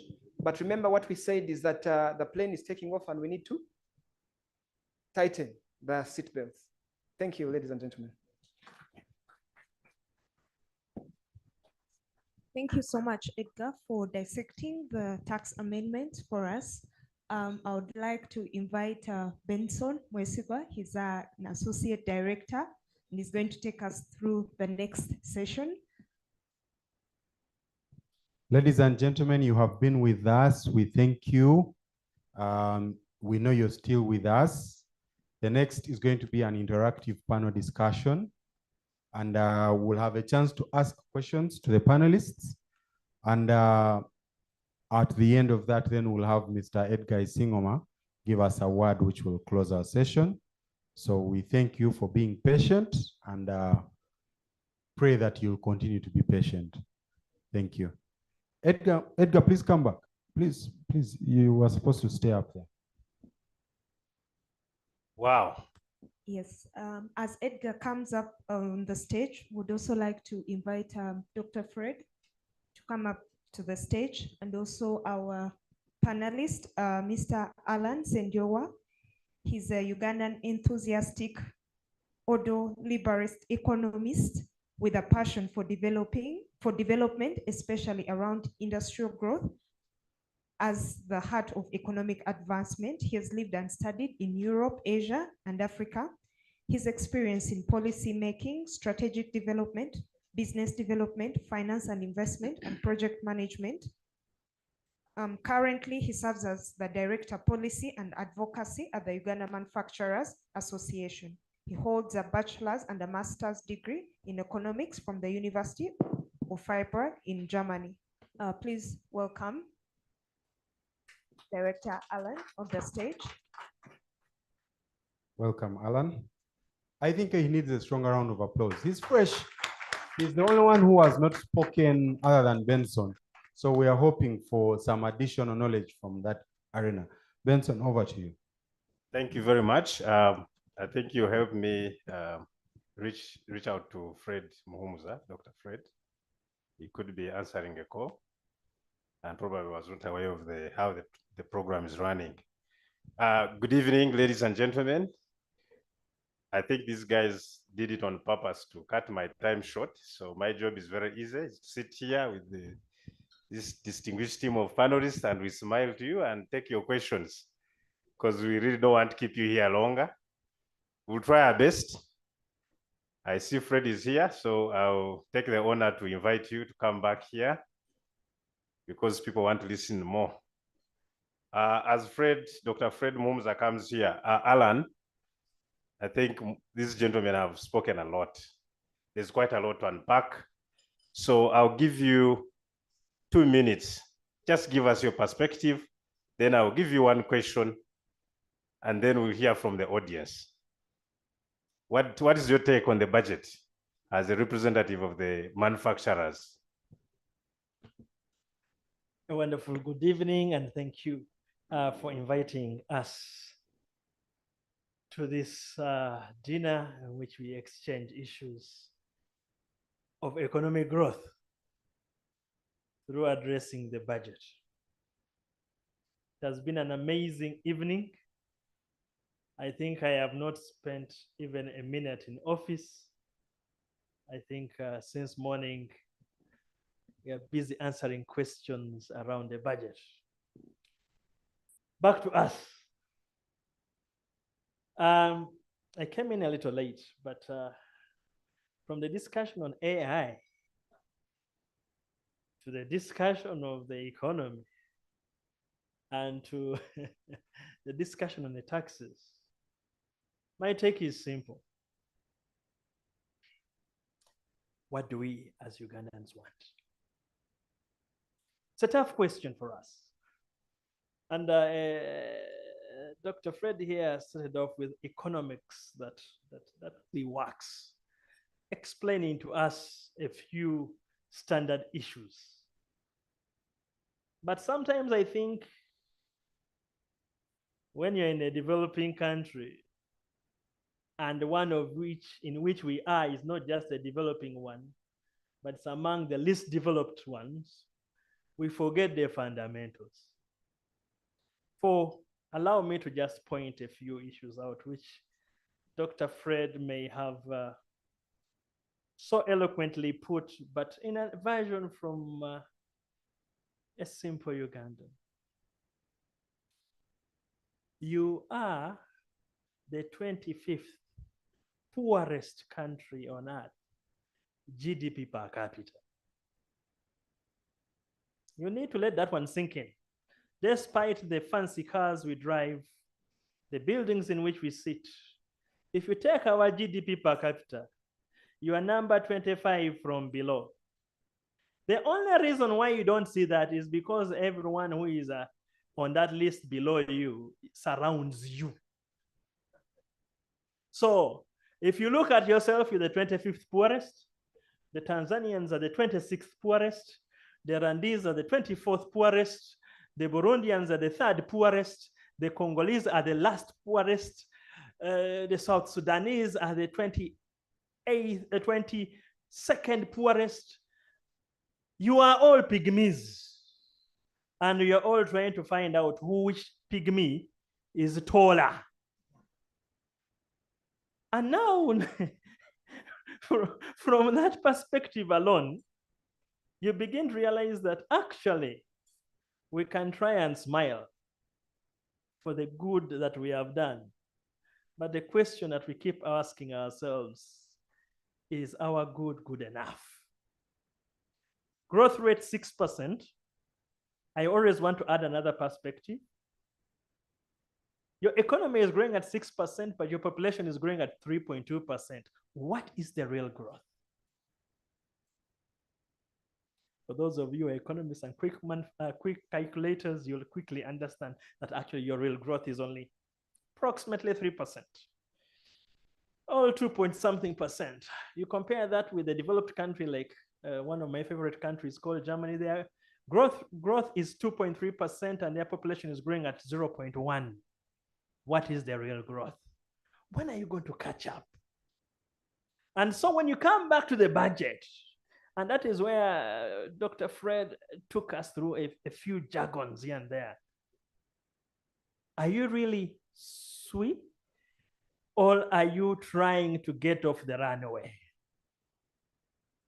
And therefore, if I now do two things, Dr. Fred, get your budget and then get his taxes, I'm asking myself, how am I going to get the 12% growth? By the way, we need to be a little bit serious. We want to get to 550. Okay? We're a $50 billion economy. We want to get 550 billion in 12 years, call it 15 years. To do that, if you're not growing at anywhere above 12%, you're only but lying to yourself. Someone is whispered in my ear and said, but we have oil coming up. We have been waiting for oil for 20 years. Now, just to make the whole story short, I like going back to the fundamentals. What is economics? What is economic growth? And until we understand that we are talking only about the following, let us not talk so much. Economics comes from a Latin word or a Greek word called oikonomia. And it has two stems, oikos, nomos, the rules that govern the effective management of a household. All, in your modern terms, what you call use of scarce resources for the purposes of three items: production, distribution, marketing. So if you're not doing any of these three, you're only but kidding yourselves. So the question is, are we going to produce more? Dr. Fred talked about the roads. Do we have the roads and the railways to take us to places? Where are the markets? There are foreign markets. Are we doing aggregation at the raw materials and the production stage for purposes of export? If we ain't doing that, as the Americans will say, we ain't going nowhere.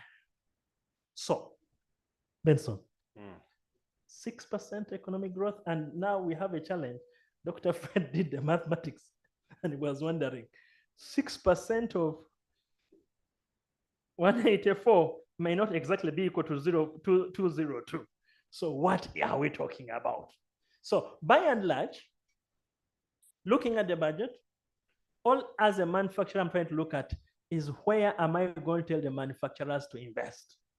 Two, right now the manufacturing capacity for the manufacturers who are seated here, they will tell you they are producing at 54% of their installed capacity. Where is the challenge? So, and lastly, colleagues, you can invest in agriculture. You can invest in services. Unfortunately for us, the only avenue which adds the most value is industry. It pulls your agricultural products, adds value to them, and then exports them at a much higher rate. If you don't do that part, again, you're going to stay an LDC. I don't know where now Dr. Fred's plane. Are we going to take off? Are we landing in the water? That is up to us to discuss. Wow. Yeah, you know, when you speak to economists, they always paint a picture, you know, that things like the plane is going to crash. So I'm wondering, we've heard from Assad, we're a middle income, you know, country. In 10, 15 years, will be, you know, our economy will be tenfold, 500 billion. But now when you listen to Fred and Alan, you start wondering, where are we heading? But that said and done, I just wanted to have one more question for you, Alan. I know in the budget, with the meager resources that we have as the 25th smallest country in the world, there are some initiatives government has put across to support businesses, to support SMEs, which represent 80% of our economy. Some of these, you've had the GROW project for women. We now hear they invite investment for industrial transformation to support companies to export. And in the State of the Nation address, the president mentioned some sectors, some which are doing surplus, the sugar, the milk. As a person representing manufacturers, industrialists, is that enough, or are you prepared to make use of these initiatives, however small they are? How do you see them contributing to manufacturers to access more markets? All right, so the issue is about market access. And for the market access, the extra, for the surplus we have produced. The first thing we should recognize and thank ourselves for is that we are now producing much more milk than we can actually consume. And the challenge, and also for sugar, the exports fell a little, but we are actually having the capacity to produce way much more sugar than we actually are producing. Now, the issue is about market access. I always enjoy saying this, that you see, when you get out of domestic market and begin dealing with international market, you are literally doing the following. You are moving out of the marketing of your good in China Mukaka. And now you are at an international level. Someone doesn't order in terms of kilos. Give me 5 kilos. People are ordering in the thousands of metric tons. And that literally means that you have to have the capacity to aggregate for purposes of export. And I think that is where now we have to lay our fingers. So for all those goods where we have extra production, what are those channels that are supporting the aggregation of that extra amount of good for purposes of export? I'll just give an example. If you just wanted to supply Walmart is that fabulous chain system in the United States, or Aldi, that fabulous, these are people, these are companies which have 12,000 stores. For purposes of our understanding, 12,000 games or 12,000 Carrefours. So you understand that that person is not going to take your 10 kilos. He wants you to give 100 kilos times 12,000, and that is per week. So you need to have the mechanism to aggregate, the mechanism to distribute. That means the logistics to supply that market. It's a different ballgame. And I think that's where we should go next. Thank you. Thank you so much, Alan. As I said, I want to keep this simple. When the presentations were going on, I saw most of you are taking notes. I presume you have many questions. So at this stage, I want to hear from you. You've been a good audience. So let's hear any questions you have, and then we'll come back to this gentleman here, since Edgar took much of the time and Fred. So I'll not give you a chance to speak now. Let's hear the questions that the audience has. So when you get the mic, you tell us your name, the company you represent, and your question, whom you want to direct it to. So Mark, I think you're visible. So let's see if there are any questions. We take 3 questions and then have a response and then have another round. And then I'll come back to the team here. Any questions? So I have Mark and Jemima. Jemima to the left. Mark to the right. You can raise up your hand and then I think we have a question over there. Good evening, everyone. Good evening. My name is David Ejiku from Ecolab East Africa, Uganda. I work in the accounts department. My question is going to Mr. Edgar. Is more of inquiry. He mentioned something to do with the tax, which he talked about, which is running around, but I didn't get him well. I needed more light about the 58 something. I also had it and it disorganized people's mind. I just need more light. I need to understand more about it. Thank you. Thank you so much, David. Do we have any other question? Good evening. Good Thank you evening. for KPMG for inviting us for this good night. I'm Abdelmouni, I'm the Director of Finance of Sheraton.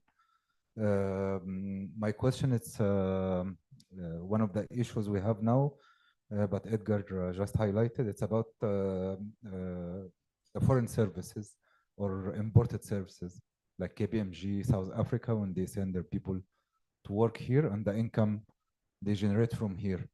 We are in this situation for sure, but we are paying the value added tax on imported service and which is non-claimable. So it's just one way, it's expenses for us. And for sure the 15% was holding tax. And now it will be non-allowable expenses. So there is anything from the other side, from the value added tax and imported service or no? Thank you. Thank you so much. Let's have one more question and then there's a question, a hand over here, Mark. Okay.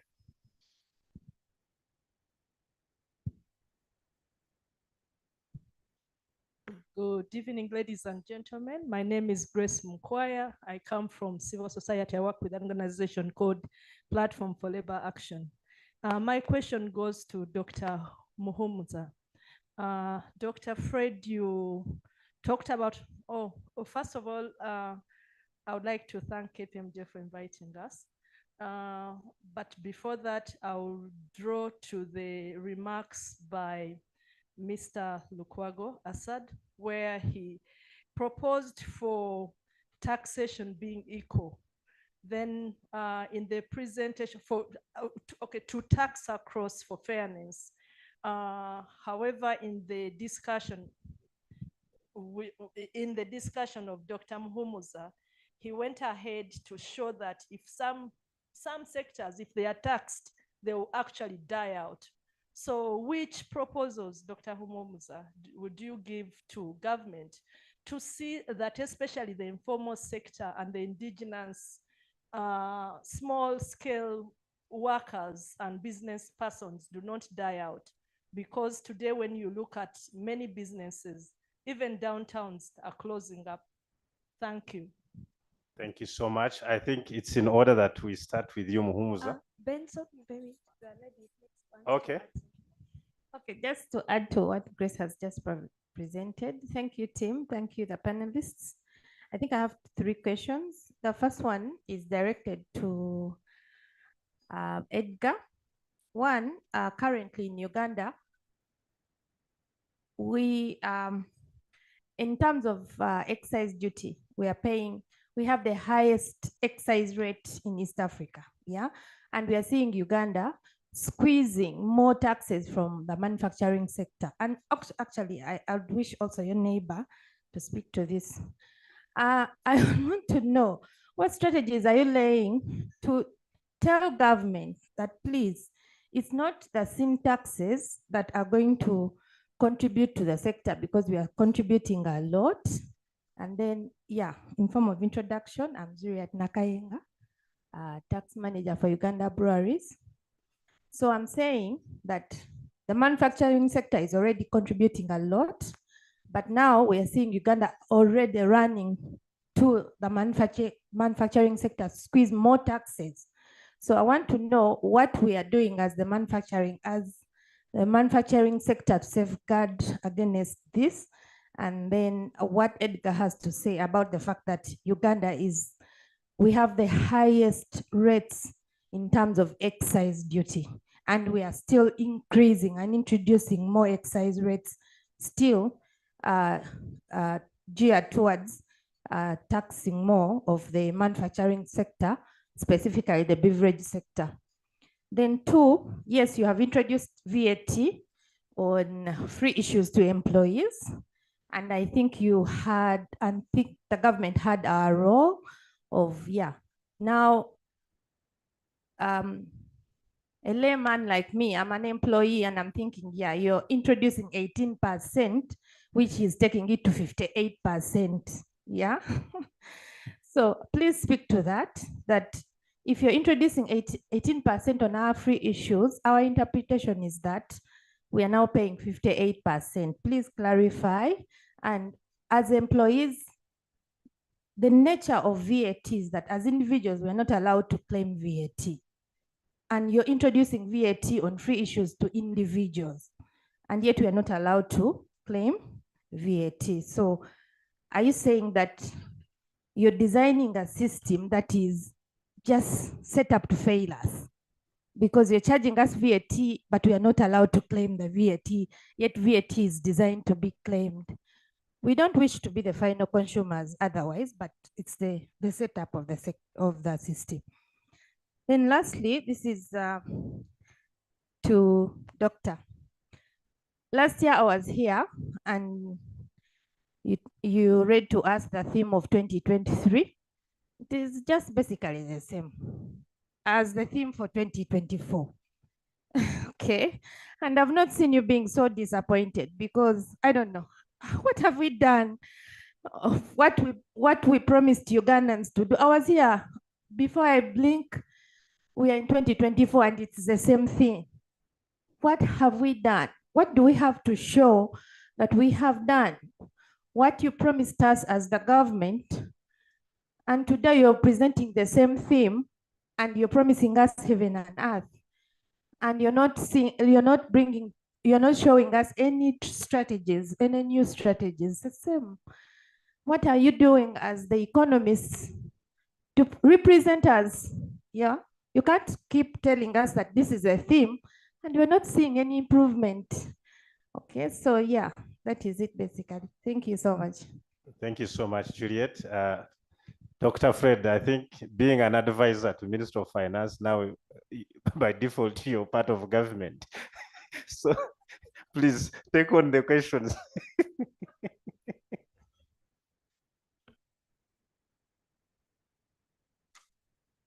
Thank you very much. Well, the theme we agreed should not change until it is delivered. The promised land. So even next year, we may likely to have the same thing. But should it happen in between, then it will not, we'll change to a new thing. I think that's really the idea, was to try and keep that theme. Some of these things take time to come through.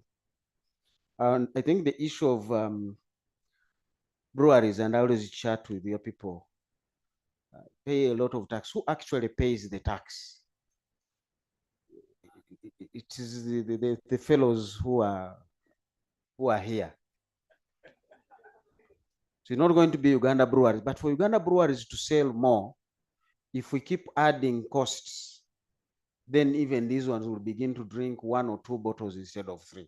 Then breweries will feel his message of only 54% of installed capacity is being used. That's not good for the business. But as I'm saying, I would even be happier that even those who are not here begin to drink a beer. But if a beer is 3,500 and the average income for Ugandans per day is 3,500, those guys are not your customers. Because for them, they will use that to, there is airtime there, a little bit of school fees, a little bit of rent, a little bit of food. Everything is in that 3,500. So how do we increase that aggregate demand? It takes me back to how do we empower the bottom of the pyramid so that they too can begin to drink a beer. Even if they take a beer once a week, there are millions of them.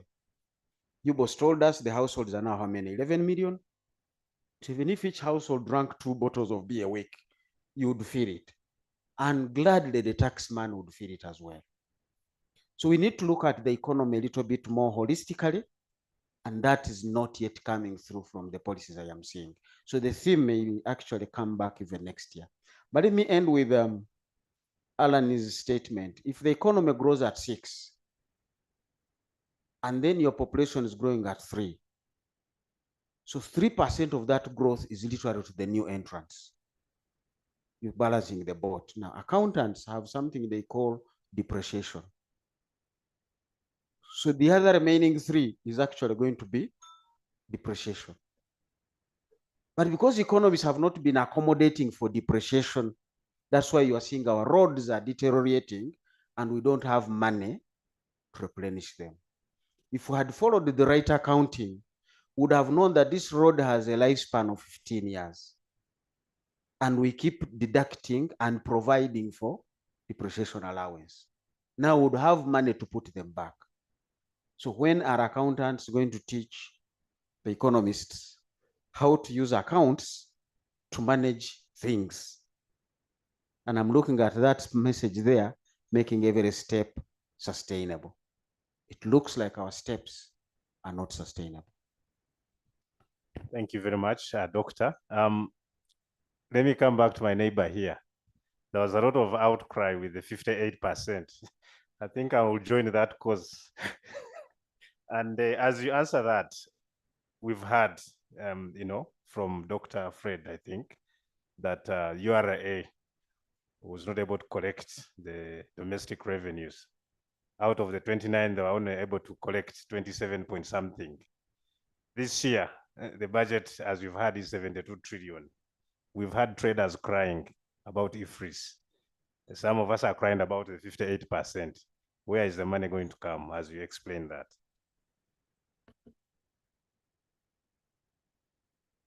Okay, thank you. I'll start by trying to break down the 58. Now, the 58 comes down to 2 things. One, we have many people in this room that are in the 40% bracket.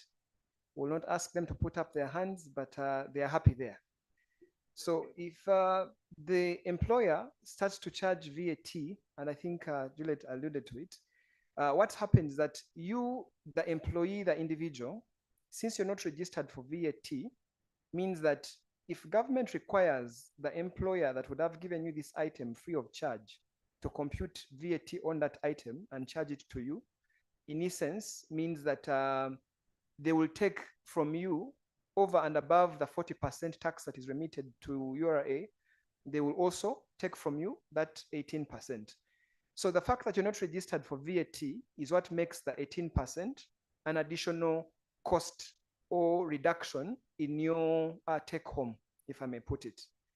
Now, looking at the other question that he had about the reverse VAT has, there's not been an amendment, it's still there.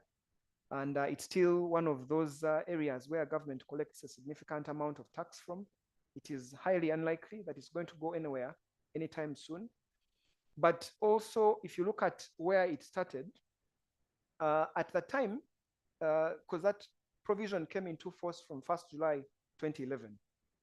If you look at what happened or before 1st July 2011, even when I imported a service like the KPMG South Africa we talked about, you would charge yourself and then you'd be able to claim back. So it was a zero kind of effect. But then, of course, for obvious reason, a lot of people then would rather have imported services from outside. So it was, I don't know what the opposite of an incentive is, but it was meant to discourage importation of services, such that because of that same pain, you only import a service to the extent that it's absolutely inevitable. Otherwise, you'd rather then obtain that service from within Uganda. And that is meant to spur economic growth and also to have you being able, the Ugandan companies being able to compete with the non-resident companies. Now, when you look at the manufacturers, the other reality that we have as a country is that there have been some areas, and in fact, I think you've been very observant, there are some areas where every year they will just come and increase. They are easy. Manufacturers will collect, they are compliant, they are registered, we know where your offices are, we know your bank accounts, we would collect from your bank accounts to the extent that you didn't give us what belongs to us. So it's easy. Now, where we need to go, and I think I'm just borrowing from the case as it happens in our neighbor here, Kenya, is that when the bills are issued the first time, there is a lot of room for debate, public debate, where people are allowed to give, to weigh in on their thoughts and looking at the impact that that would have on the different, or if passed into law. And that way there's a lot more rationalization as to the right laws being put in place to spur that growth, as Asad mentioned, that we are putting the monies, or we are collecting or focusing on the right sectors. So that isn't happening as it is. And I think for all of us, of course, because it's not just for us, for all of us, I think it's really where we need to be going, that there is a lot more debate on these proposals before they are passed into law, such that then there is a higher level of rationalization. Now, Benson asking where the tax is expected to come from. We are still hopeful to make the 29, whether the 27 in this year. We have 17 days between today and 30th of June. But in essence, like I was saying earlier, what URA is looking at doing is, one, previously they spent a lot of time looking at information, and they have a very limited resources in terms of personnel. But the systems that are being put in place, the IFRIS that we're talking about, the ASCUDA for those of us that are importing, then help them to capture all the data, and also a lot of the analysis is being done by the system. So that is why, whereas those of us that have been around a bit longer, 8 years ago, what URA would do for any amounts to be levied, they would have to come to you, ask you for documents that would go on for 4 months. But today, as it is, because of systems, they will come to you on day one, and they're already telling you, these are our preliminary findings. So you go back and put together information that can justify an otherwise kind of position. So the systems really is where we're going. And I think Asad talked about AI. So technology is what's going to spur growth for those of us in business. And URA is not being left behind. In fact, Mr. Musinguzi, his background is actually an IT guy. So he believes in systems, and he believes that putting in place the right systems certainly will unlock a lot of revenues without necessarily having new laws being introduced.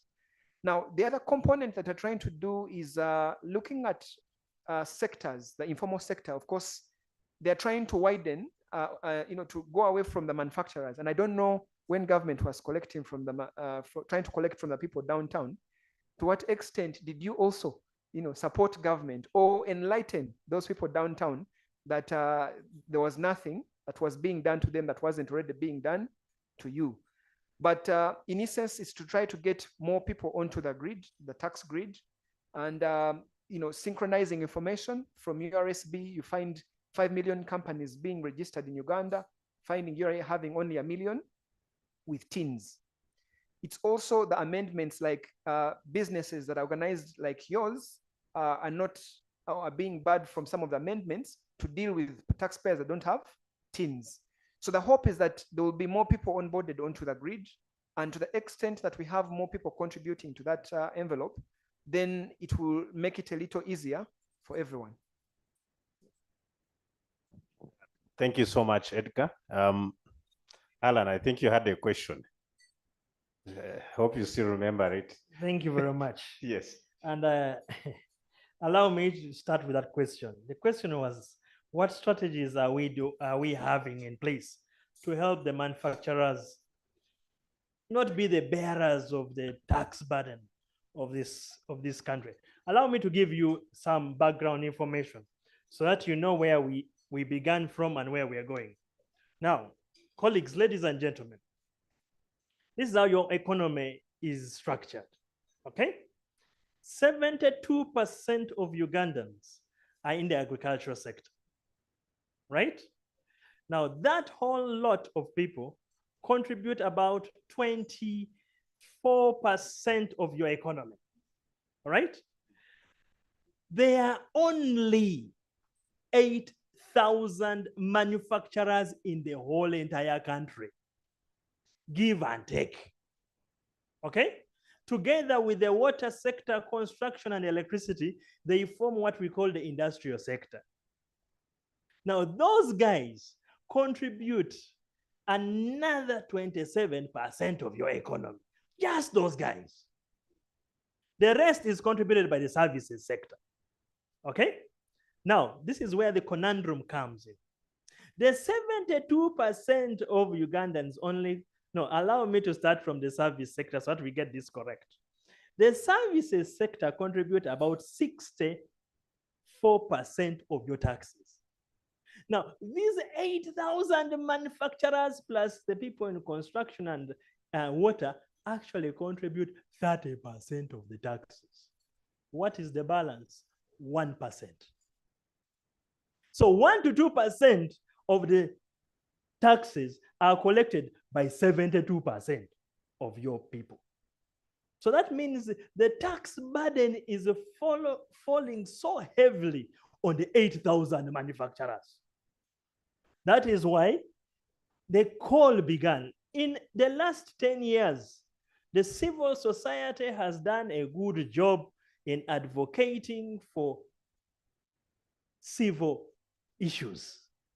And the manufacturers and the private sector had sat back and thought somehow things would alleviate themselves. But about 5 years ago, we did realize that we need to actually start supporting the government in understanding how economy works. For a long time, the forte of managing the economy was in government. The private sector was a by the way. We shall look for you, have a few stakeholder meetings here and there, and yes, we will pass a budget. But we did realize that you cannot let someone to manage the private sector who has never been in the private sector.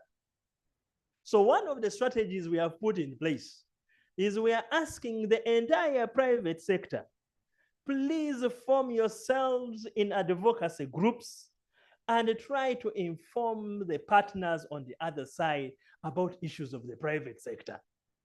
We are the gurus of the private sector, and someone else cannot pretend to be the guru of that sector. So when we do that, it is easier for the government now to begin understanding the issues pertaining the private sector. So the strategy is have enough brains in the think tanks in the private sector to support the government in understanding how to grow the economy. And I will end by this.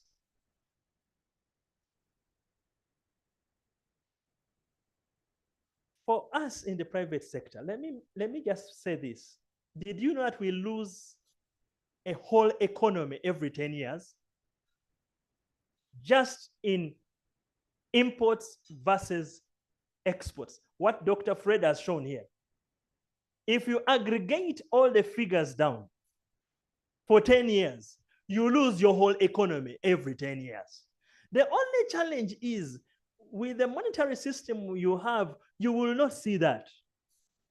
Apart from if you're keen in looking at one economic tool, the exchange rate. So in the short term, everyone is going to tell you Uganda's exchange rate has stabilized. Please begin looking at the medium to long term. Then you realize that 10 years ago, $1 was worth 2,000 shillings. $1 is now 3,700. So question at hand, what does that tell you? It only means there is less gold in your pocket than you had 10 years ago. All the gold that you now have is worth less than that which you had 10 years ago. And that's why it's very easy to tell you, you lose your economy every 10 years. Thank you. Thank you so much, Alan. And I think by that, that's your closing part. Edgar, 1 minute, your closing remarks. Thank you. I think for me, mine just goes ultimately to awareness. Whatever it is that we plan to do starts from understanding what is expected of us. And with that foundation, you're able to make the right decisions, to make the saving where you're able to make a saving, and also for sustainability, because to the extent that you have not paid the right amount of taxes, that you have to pay all of these interest and penalties, it's questionable as to whether your business would be sustainable. But it all starts from having an understanding of what is expected, or at least partnering with those who do have that understanding, so that you're supported in the short and long term. Thank you. Thank you so much, Edgar. Dr. Muhumuza, I'll give you 2 minutes since you're a doctor. I'll leave the 1 minute for those who want to go to sleep. One, I think Alan's message is key. Looking at URA reports, we are told between 2018-19 and 2021-22, the companies that were in the range of 30 billion to 100 billion decreased from over 1,000 to 20. From 1,150 to about just 20 companies. Remember, they are in the range of 30 billion to 100 billion. So even if I take the lower average and say all of them were 40 billion and 1,000 of them disappeared, how much of that economy is off the books? 40 trillion. Where will you pick the taxes? How do you grow? So that's why I was saying the point now should be, how do we bring back these companies so that they can pay their due share of tax? That should be the strategy, and I think I don't see much of that. The other part is the minister said the economy is to grow tenfold, and this time I didn't ask economists or statisticians, as an engineer. I said this is 2024. The economy is supposed to grow tenfold to 500 billion by 2040. What should be the growth rate? The engineer returned a figure of 15.5% growth rate. That's why I'm saying 6 or 7. Minister is not speaking consistently to his dream. If this economy is supposed to grow at 15.5%, Alan's people need to be very active, working day and night without any disruptions. I think bottom line, I saw a letter that was not in the budget, but it just came out before the budget, and it's a supplementary bailout for Aya. Aya is not a tent. It's worth millions of dollars. And when the president writes, we respond. So that is not in the budget, but we have to accommodate it in that budget. And yet the solution to Uganda is downsizing government. They are not always around it. The oil is not about to come. Even when it comes, we should have downsized the government. How do we do that? Let's vote in 2026. Wow. Thank you so much, Doctor. I wish I had more time because every time somebody speaks, there's a new issue coming up, supplementary, right? Priorities. We are growing, but not growing. So much to do. Thank you so much. I think I'll hand it back to Mark. Oh, okay. Edgar is here, so there's no handing back. Edgar. Okay. Thank you so much. Thank you, I panelists. definitely know normally when you reach at this point, we have consumed a lot. We are thinking about our families. My honor this evening is to thank you. Thank you for honoring our invitation. Thank you for coming. And I want to wish you all the best. Let's go and execute. We look for the 40 trillions and make sure those 40 trillions come back and then the economy grows. Asante sana, murakoze, merci, obrigado. Thank you.